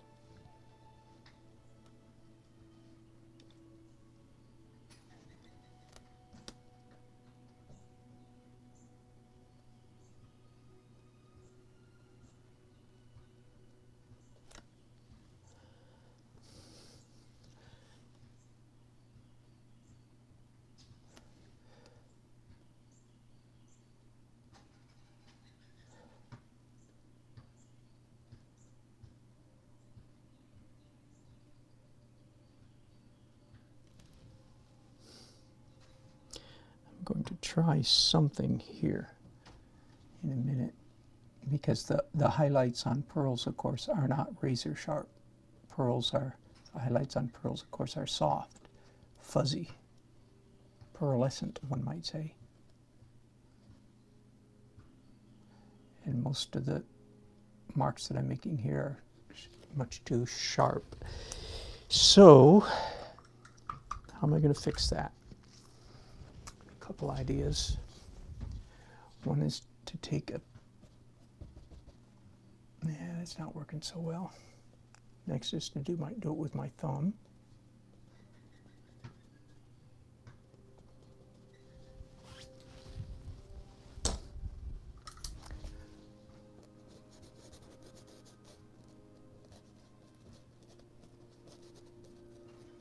Then remove the light stuff that didn't work when I did it with the brush and my thumb. Another thought, I really am not sure what to do. Another thought I had was take a piece of clean paper, this paper towel, and put it down on top of there, rub it, and then just move it, you know, like that.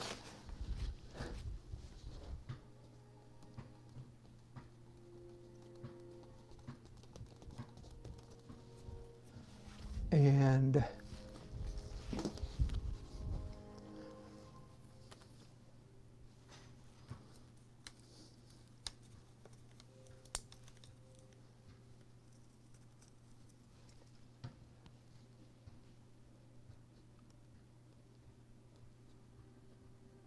now I'm doing dark details again.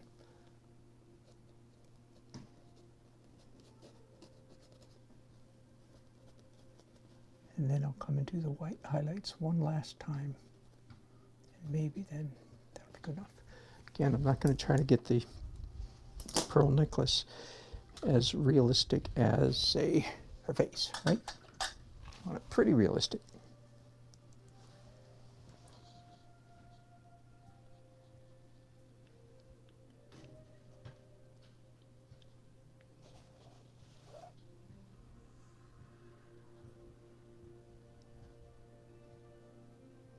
Hello, Maggie W. Thank you for your encouragement. Yes, you're exactly correct. it is, you do go through a lot of ugly stage that people don't understand. In fact, the first week, a couple weeks ago, when I first did my first batch of coronavirus special portraits, which is what this is, by the way, and I'm ready for a new batch of portraits. If anybody wants me to do one for you, $350 per person. Let's make sure that's clear, okay?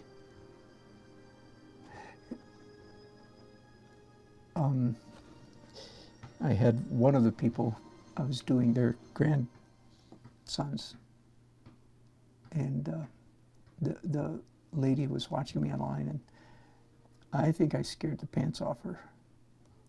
I didn't email and ask her if she was still wearing her pants, but she was very insecure because she truly, I was very nice. She'd have been proud of me. I sent a very nice, delicate email back saying, "You idiot!" No, I'm kidding. No, I'm kidding. I didn't do it. I explained, and she was patient, and they came out glowing, and she was very careful, saying, "Oh, it's perfect. You nailed them." Blah blah blah. But they truly, people are not accustomed at all. They have no idea. I see this all the time when I'm at weddings, and sometimes I have to deal with my own attitude because, again, people, I guess, how would you expect? I mean, to me, it seems like so obvious. But anyway, I'll have, typically during the course of the reception, I'll get either the bride or the groom about 80% finished. The other, I'll get about 30% finished. So one of them doesn't look good and the other one looks atrocious. And people are nervous, understandably, I guess. And I do think that things like the Bob Ross show and the people you see online who do portraits perfectly, most of the time it's because the person online is not showing their technical tricks that they're using, like tracing on their Wacom tablet and so forth and so on and so forth. So people do really have the completely wrong idea. Most people, I've discovered, much to my chagrin, have discovered that most people have no idea. And I've already mentioned this a couple times, but this was just fresh revelation. 2 weeks ago, my adult children were out having dinner with some friends of theirs, and somehow the subject of me, their dad, and my art business came up, and somehow it became apparent to, I think my daughter probably was describing sort of my work life, my work habits, my work style, my whatever, and their friends were just astonished because they thought that the life of being an artist was just like, I don't know, Bob Ross and kind of a zenny, popping bonbons and just relaxed and smiling, and you just do a painting and it just comes out right every time. And they were quite astonished to discover, as my daughter kind of described, how hard I work, how long I work, how intense I work. Really? We had no idea. So there you go.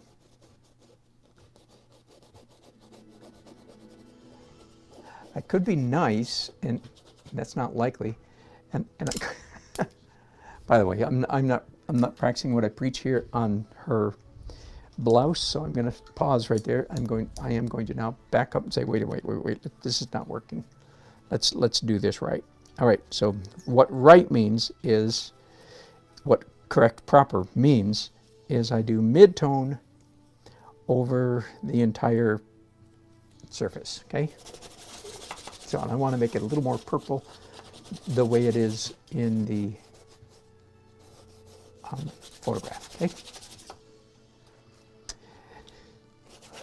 I could be nice, I was going to say, and just say, well, we all do the same thing. Whatever is not our area of expertise, our bailiwick, our area of something, we tend to, now I do think this is, we tend to, we tend to not understand or appreciate how much other people have to go through in their areas, right? We do. But I'm about to pull the rug out from under being so nice and say yes, but there's another principle at work, and that is, this is tragic. There's an absolute dearth of excellence in our society. It really is distressing. How it seems to me that human achievement has diminished. I don't know. Sometimes I can get pessimistic. I'm not a real pessimist, but I can see it from here. I look at, for instance, popular music. If you want to hear a real rant on this subject, go look up Wynton Marsalis on the subject of pop music. He is death on the junk. There is a steady decline from the 40s till today of harmonic, melodic, and rhythmic complexity. It's like you can chart, you can diagram it, and many have done this. In other words, our music has gotten simpler and dumber and dumber and dumber, which is a little distressing. More human beings are living at the benefit of fewer and fewer brilliantly technical people. Like almost everybody has an iPhone, right? And almost nobody knows how it works. I mean, I don't know how it works. But anyway. So here's one of the principles I have observed. People who are truly excellent in one field of human endeavor tend to recognize excellence in other fields of human endeavor. Tragically, there's so many people on the planet that have not achieved excellence in any respect in any area whatsoever. And that does, and by excellence, I mean real excellence, not they're pretty good at something. And in fact, you know, if you say something like this, I think most young people would say, oh, I'm pretty good at video games, man. And I rest my case, you know.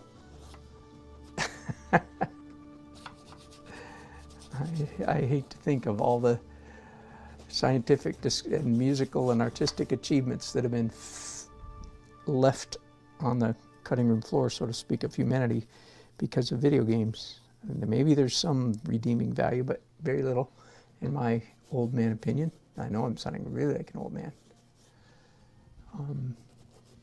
We did end up buying our teenage boys video games because unfortunately they needed the socialization. One of our sons in particular, it would not have been good for him.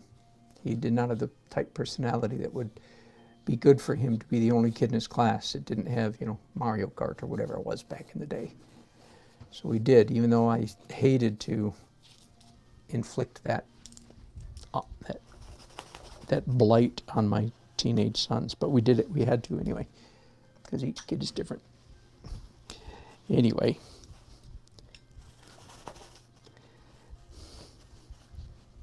Let's get off that subject and let's talk about something a little more positive, shall we? David, stay humble.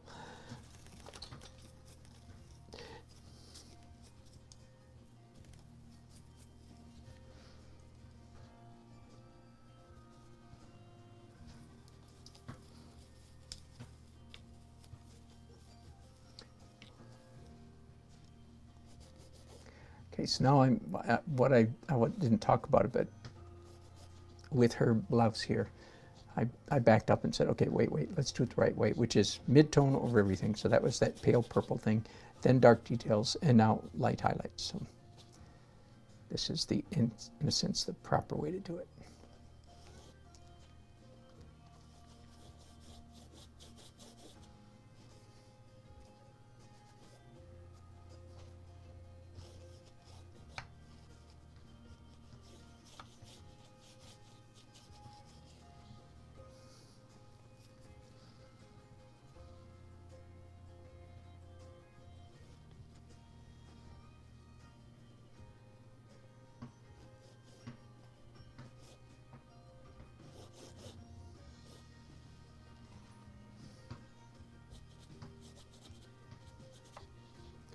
want to try to capture whatever kind of fabric this is. I forget right now what it's called, but it's a shiny kind of fabric. Can you tell? I think you can. Oops. Okay, we have to plug in my power, even though we may get static. Sorry about that, but if we don't, it's probably a signal from the cosmos that I should quit broadcasting anyway.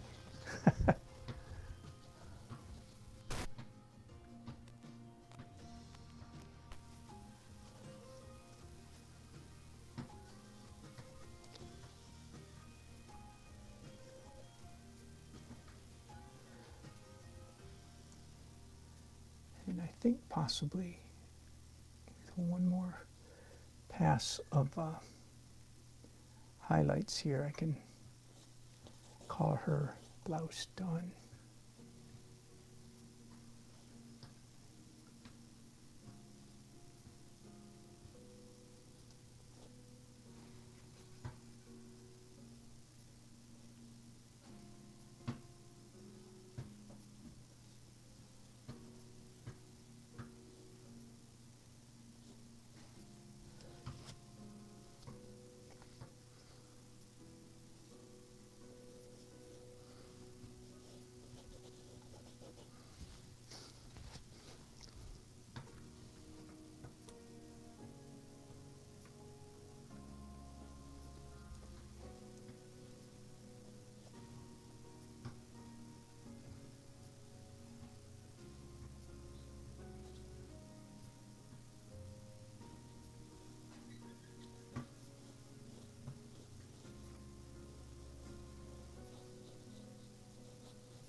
All right, good enough for that. Now let's look at his shirt. I think I've got the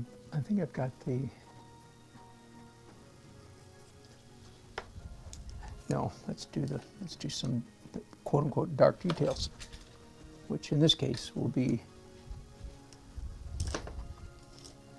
very, very, very pale blue. Blue-gray. So they're quote-unquote dark details, but it's a white shirt, right? So dark is not very dark. I am painting in a rush, David.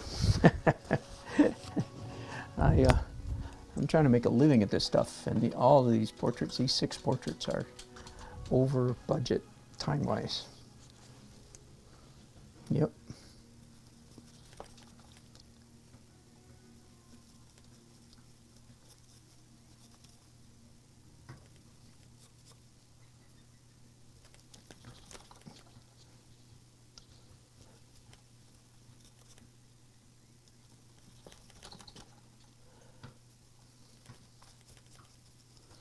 Okay, let's see how this color looks.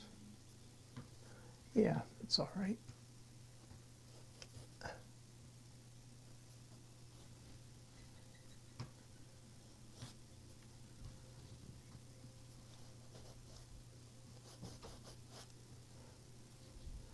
Also on the backgrounds, so to speak, backgrounds, quote unquote, of these portraits, I'm really fighting the tendency to overdo it, to get bogged down and to do too much. That would be very easy. But I think now's the time for me to paint really in my more signature abstract manner. And if I paint, generally if I paint fast, I paint better, usually. I think that's part of the reason why I tend to paint well live at events like weddings and festivals, because I'm in a hurry. And I literally paint better when I'm in a hurry because I don't have time to overwork it, overthink it. Generally, of course, I know that could be taken too far. But I'm trying to hit the sweet spot here.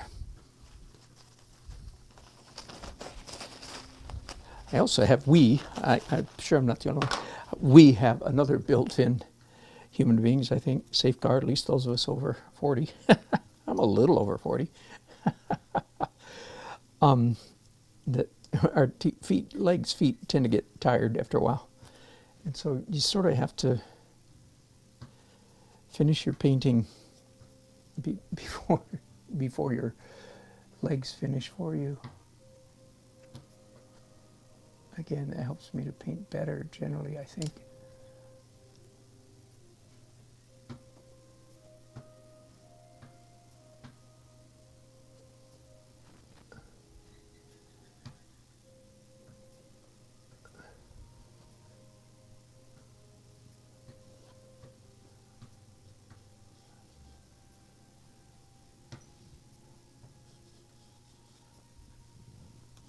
Done quite a bit of finger painting here. Well, that's the last hour or so, haven't I?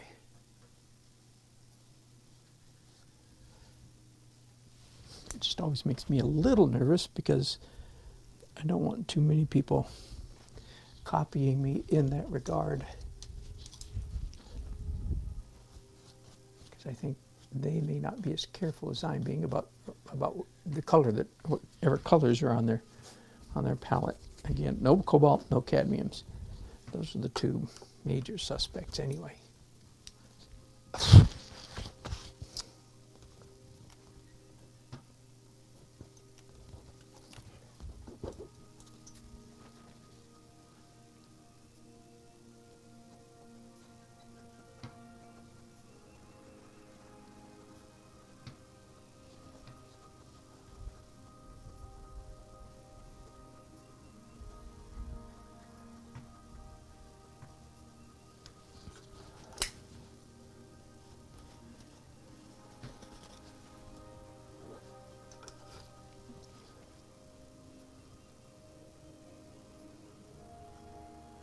See, a lot of the ordinary rules of light and shadow do not apply when it comes to flash photography, and that's just irritating, frankly.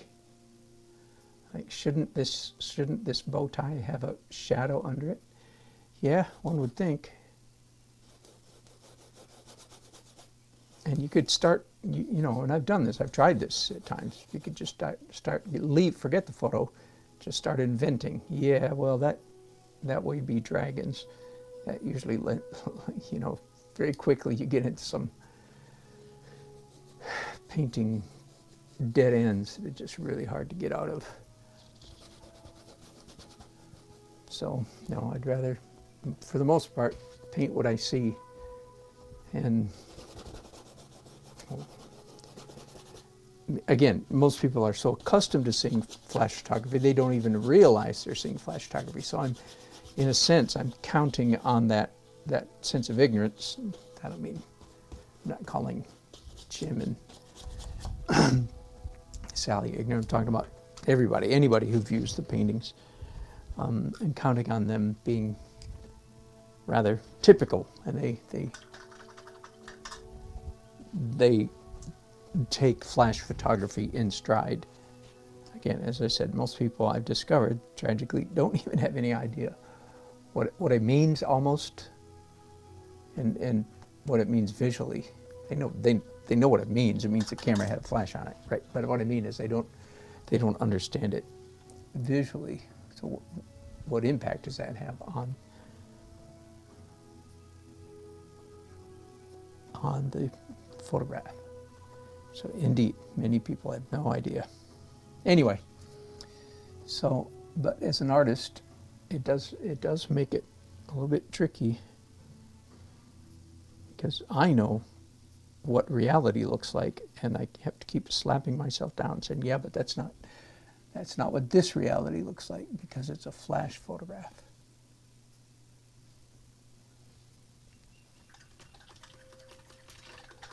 Only one stud for some reason in this photograph.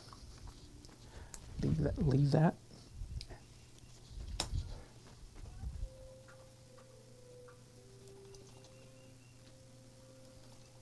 I did miss one little crease in this shirt, however, that I want to capture, and that's right here. And another one over here.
Okay.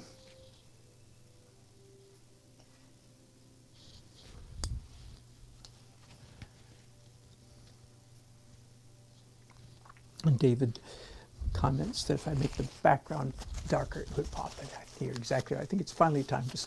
I think it's. Well, hang on. No, let me do his jacket first. I think you're exactly correct, David.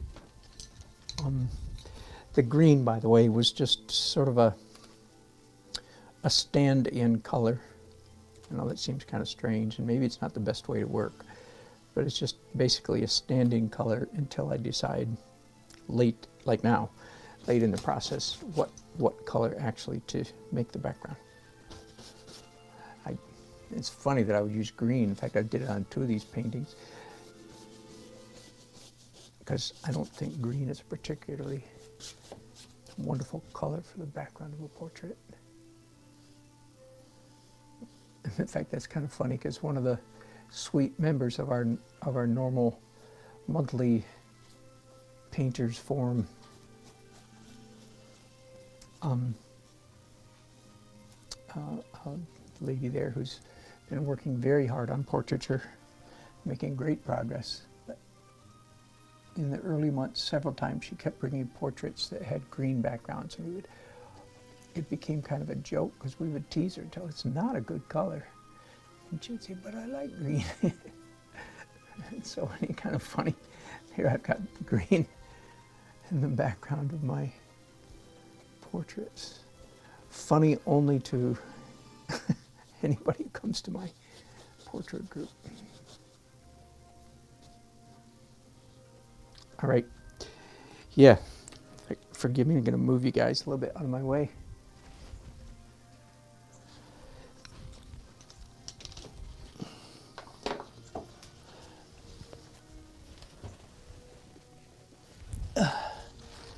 Okay, so what color do I want in this background? In the photograph, it's a dark bluish gray, as you can see, probably.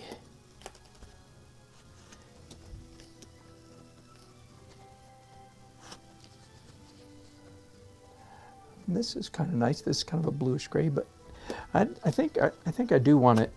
I think I want quite a neutral, I think, brownish.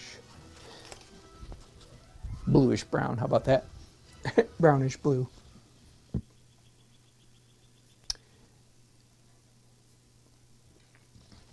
Here's what I think I'm going to do though. I think I'm going to develop the color. It's going to be, I'm going to darken the background, but I'm not going to follow my normal advice. Normal advice is if you want some part of your canvas darker, you achieve that darkening effect by applying a transparent layer, right? I'm not going to do that this time because I want the background to have an atmospheric, misty, foggy effect, if you will. And transparent colors don't achieve that misty, foggy effect. That looks more like a clear twilight evening, and I don't want a clear twilight evening. I want, so I'm, in fact, even that's a little more transparent than I wanted. I think, let's see. And I want it warmer than that. So whatever I apply here, I want it to be translucent, not opaque, but not transparent either. Let's try that in this color.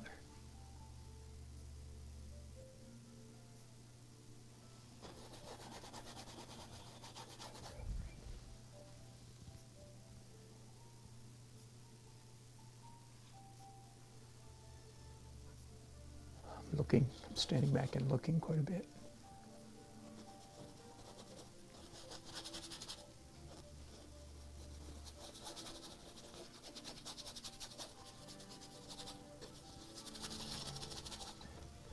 Really just slopping this in real quick because I just want to see if it's a color I'm liking.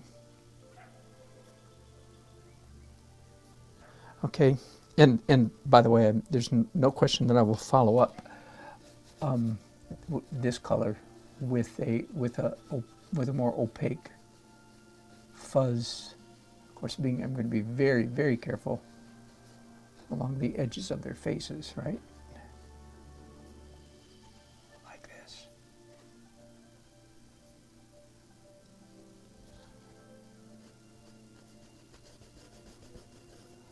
And I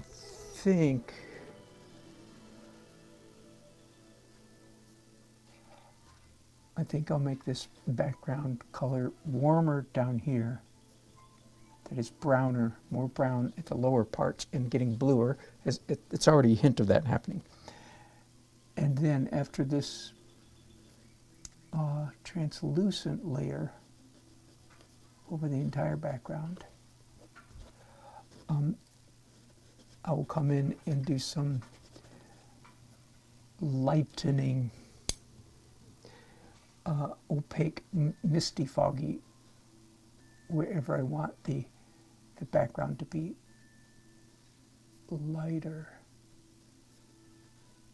So the big question, one of the big questions is, will I want this space, focal point right here, obviously, will I want that to go darker, or do I want it to go lighter? It will go either one way or the other.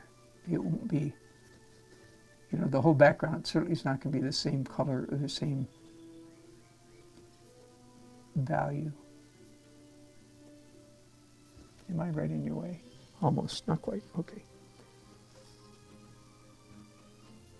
Hey, right? Oh no, oh no, he liked the green and blue background.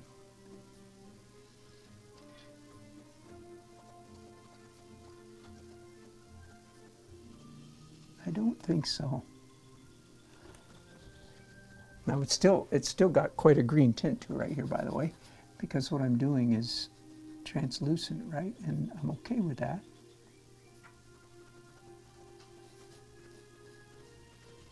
But not as green as I had it. I think that was, and it definitely needed.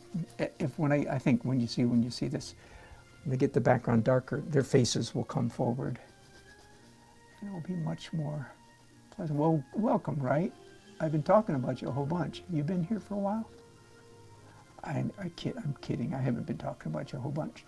I did say though, I got your phone message. Sorry, I was broadcasting on Facebook when you called.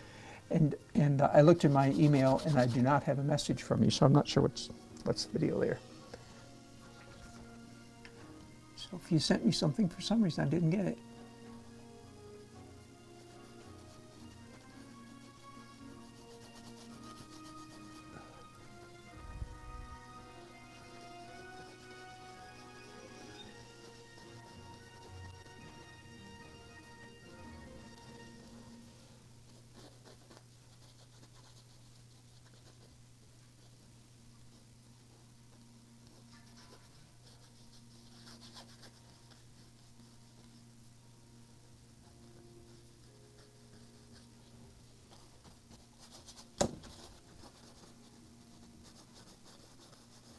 So we will all find out together what the color of the background is going to be.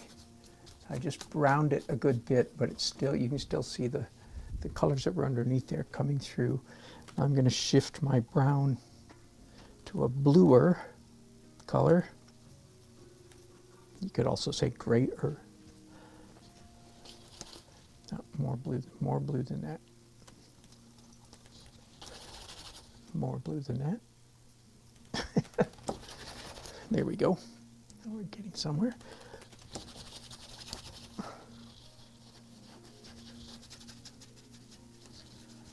By the way, right, at the moment, your folks are the only people who are getting a painting on linen. It's kind of fancy.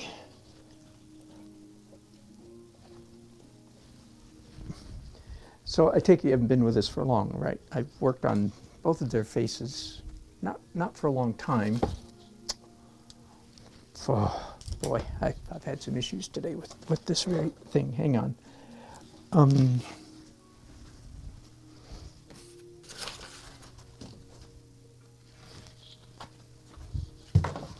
need forgive me, bear with me I need a 16 by 20 canvas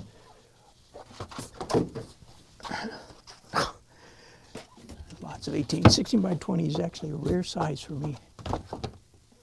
Okay, y'all. I'm stuck.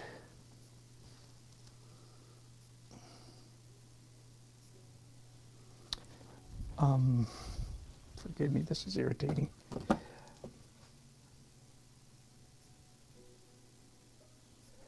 All right. I have to run downstairs. I have a device downstairs that will rescue me here. Sorry to do this. Don't go away, anybody. I'll be back in 3 shakes.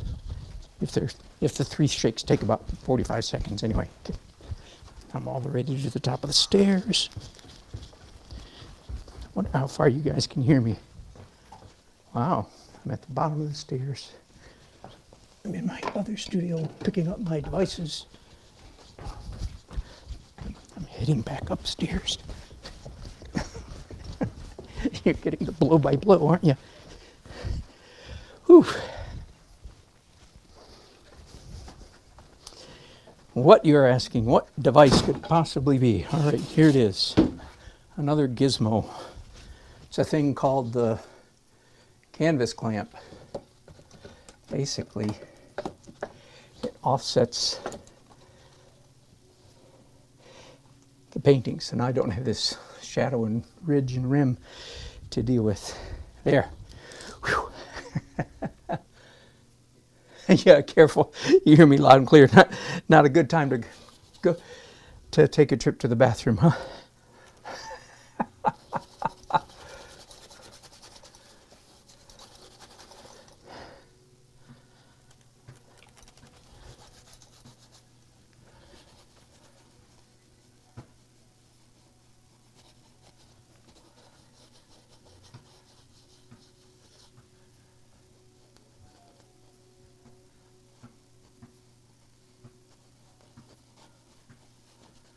Right? I was trying to guess how long ago this picture was taken.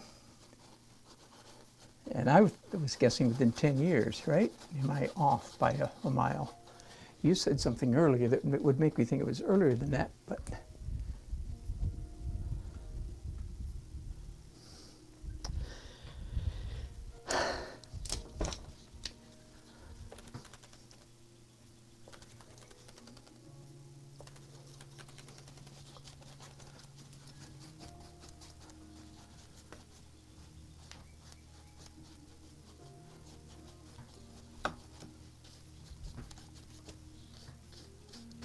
darkening with a cool blue, gray, black color up there at the top.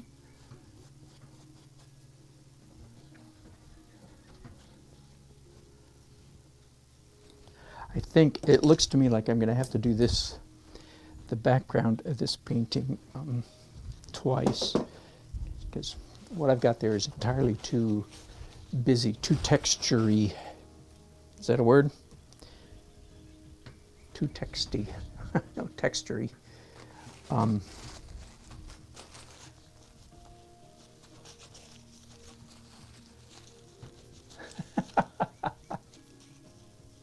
17 or 18 years. Okay, well.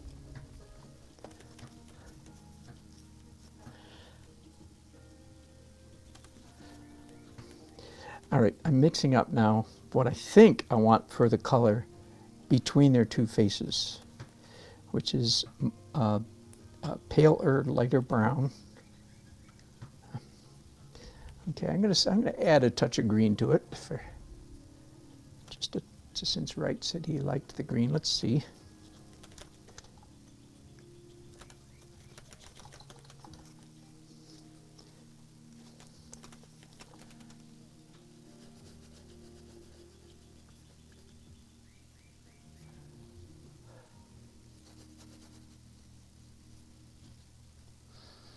Nah, I want it darker than that. The color's all right. I like the color all right, but I want it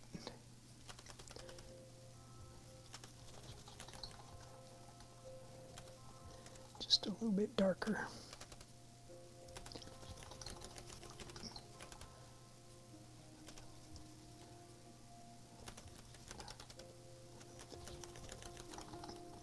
Okay, let's try that. Yeah, that's better.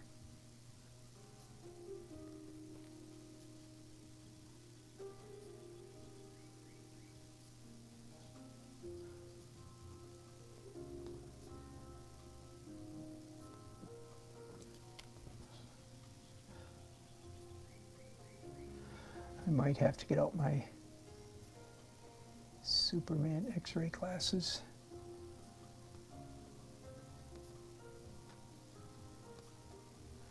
If I find myself unable to perfect the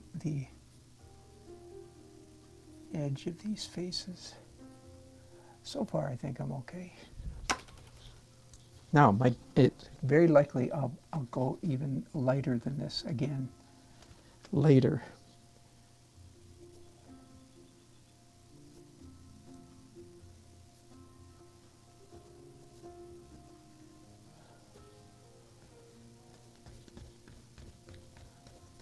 So, right, the $64,000 question. Does it look like him?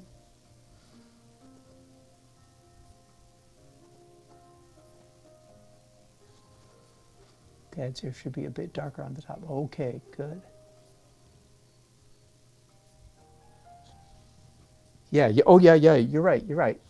Somehow I hadn't finished that. I hadn't looked at it. Definitely. It's just on my list. It's on my punch list of things to do. Your dad's hair. Definitely. That wasn't a mistake. It was just unfinished and ignored. That happens. At least it happens in my life anyway.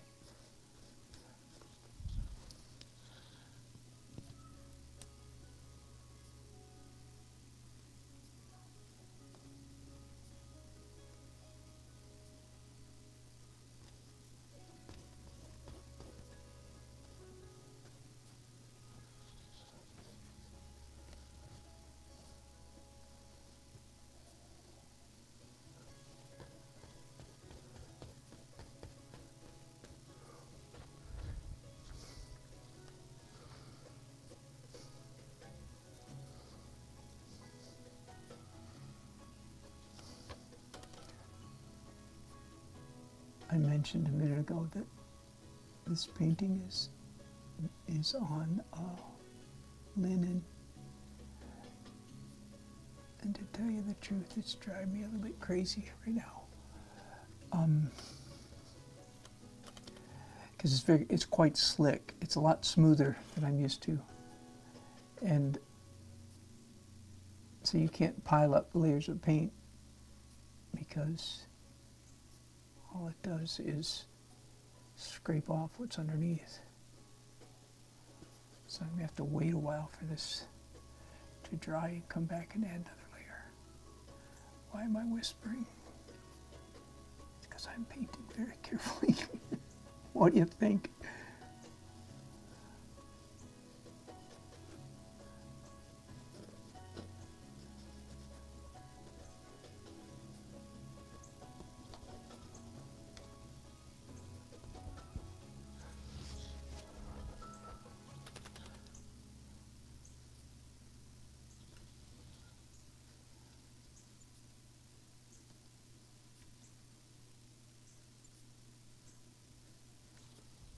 Now, I don't know, because I think what I've just done is created a background that is essentially the same value as your mom's face.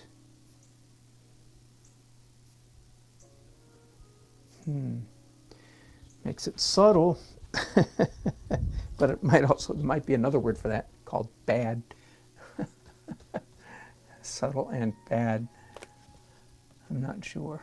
Yeah, and I might just leave it just the way it is and come back. Like I say, I'm having an unusually hard time because of the slick surface, so the paint just feels soupy. It's an unusual sensation for me. I don't usually struggle with soupy paints the way I am right now. And I think it's because usually I'm painting on much more rough canvas than this.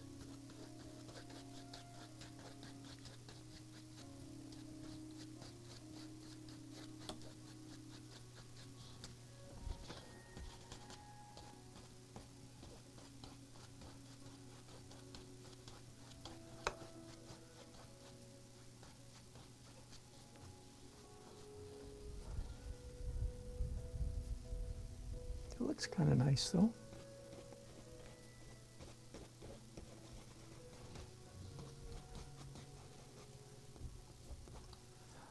There's some pencil marks still showing on the back of your mom's neck. That's no good. I'll have to fix that.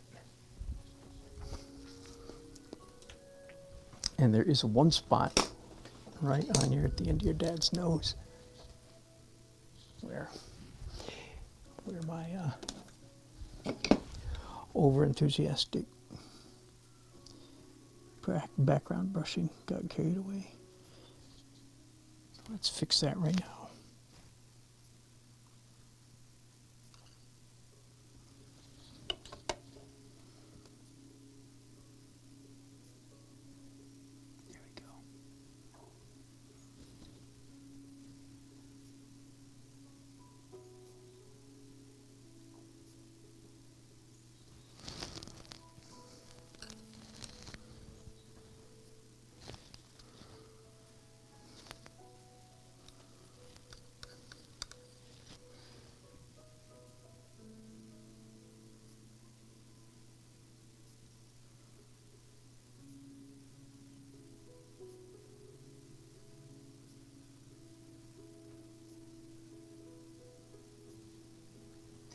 Boy, it sure does make a difference when you look at something magnified. Now, I know that most people, nobody's going to look at this painting with this kind of magnification, but I feel like if I can get it right under these conditions, it'll look good to anybody. That's not bad.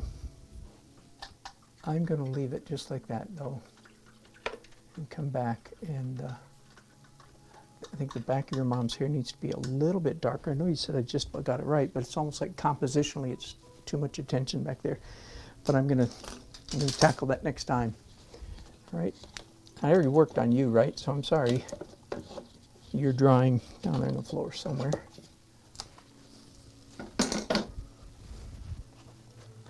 Oh, I'll show you. If you're still here, right? Let me show you yourself, because I don't think you were here earlier. So you don't fit on the easel up here. Anyway, there you are. Does that look like you? I think it does. I'm always, every time I look at it, I'll see something else that needs fixing, of course.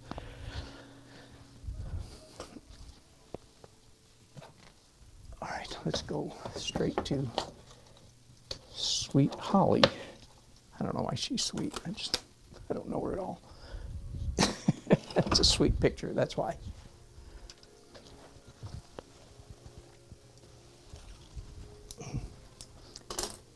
All right, tell you what, though, actually, this broadcast has gone on plenty long enough. I'm going to give myself a break, just paint like an ordinary person without people watching over my shoulder.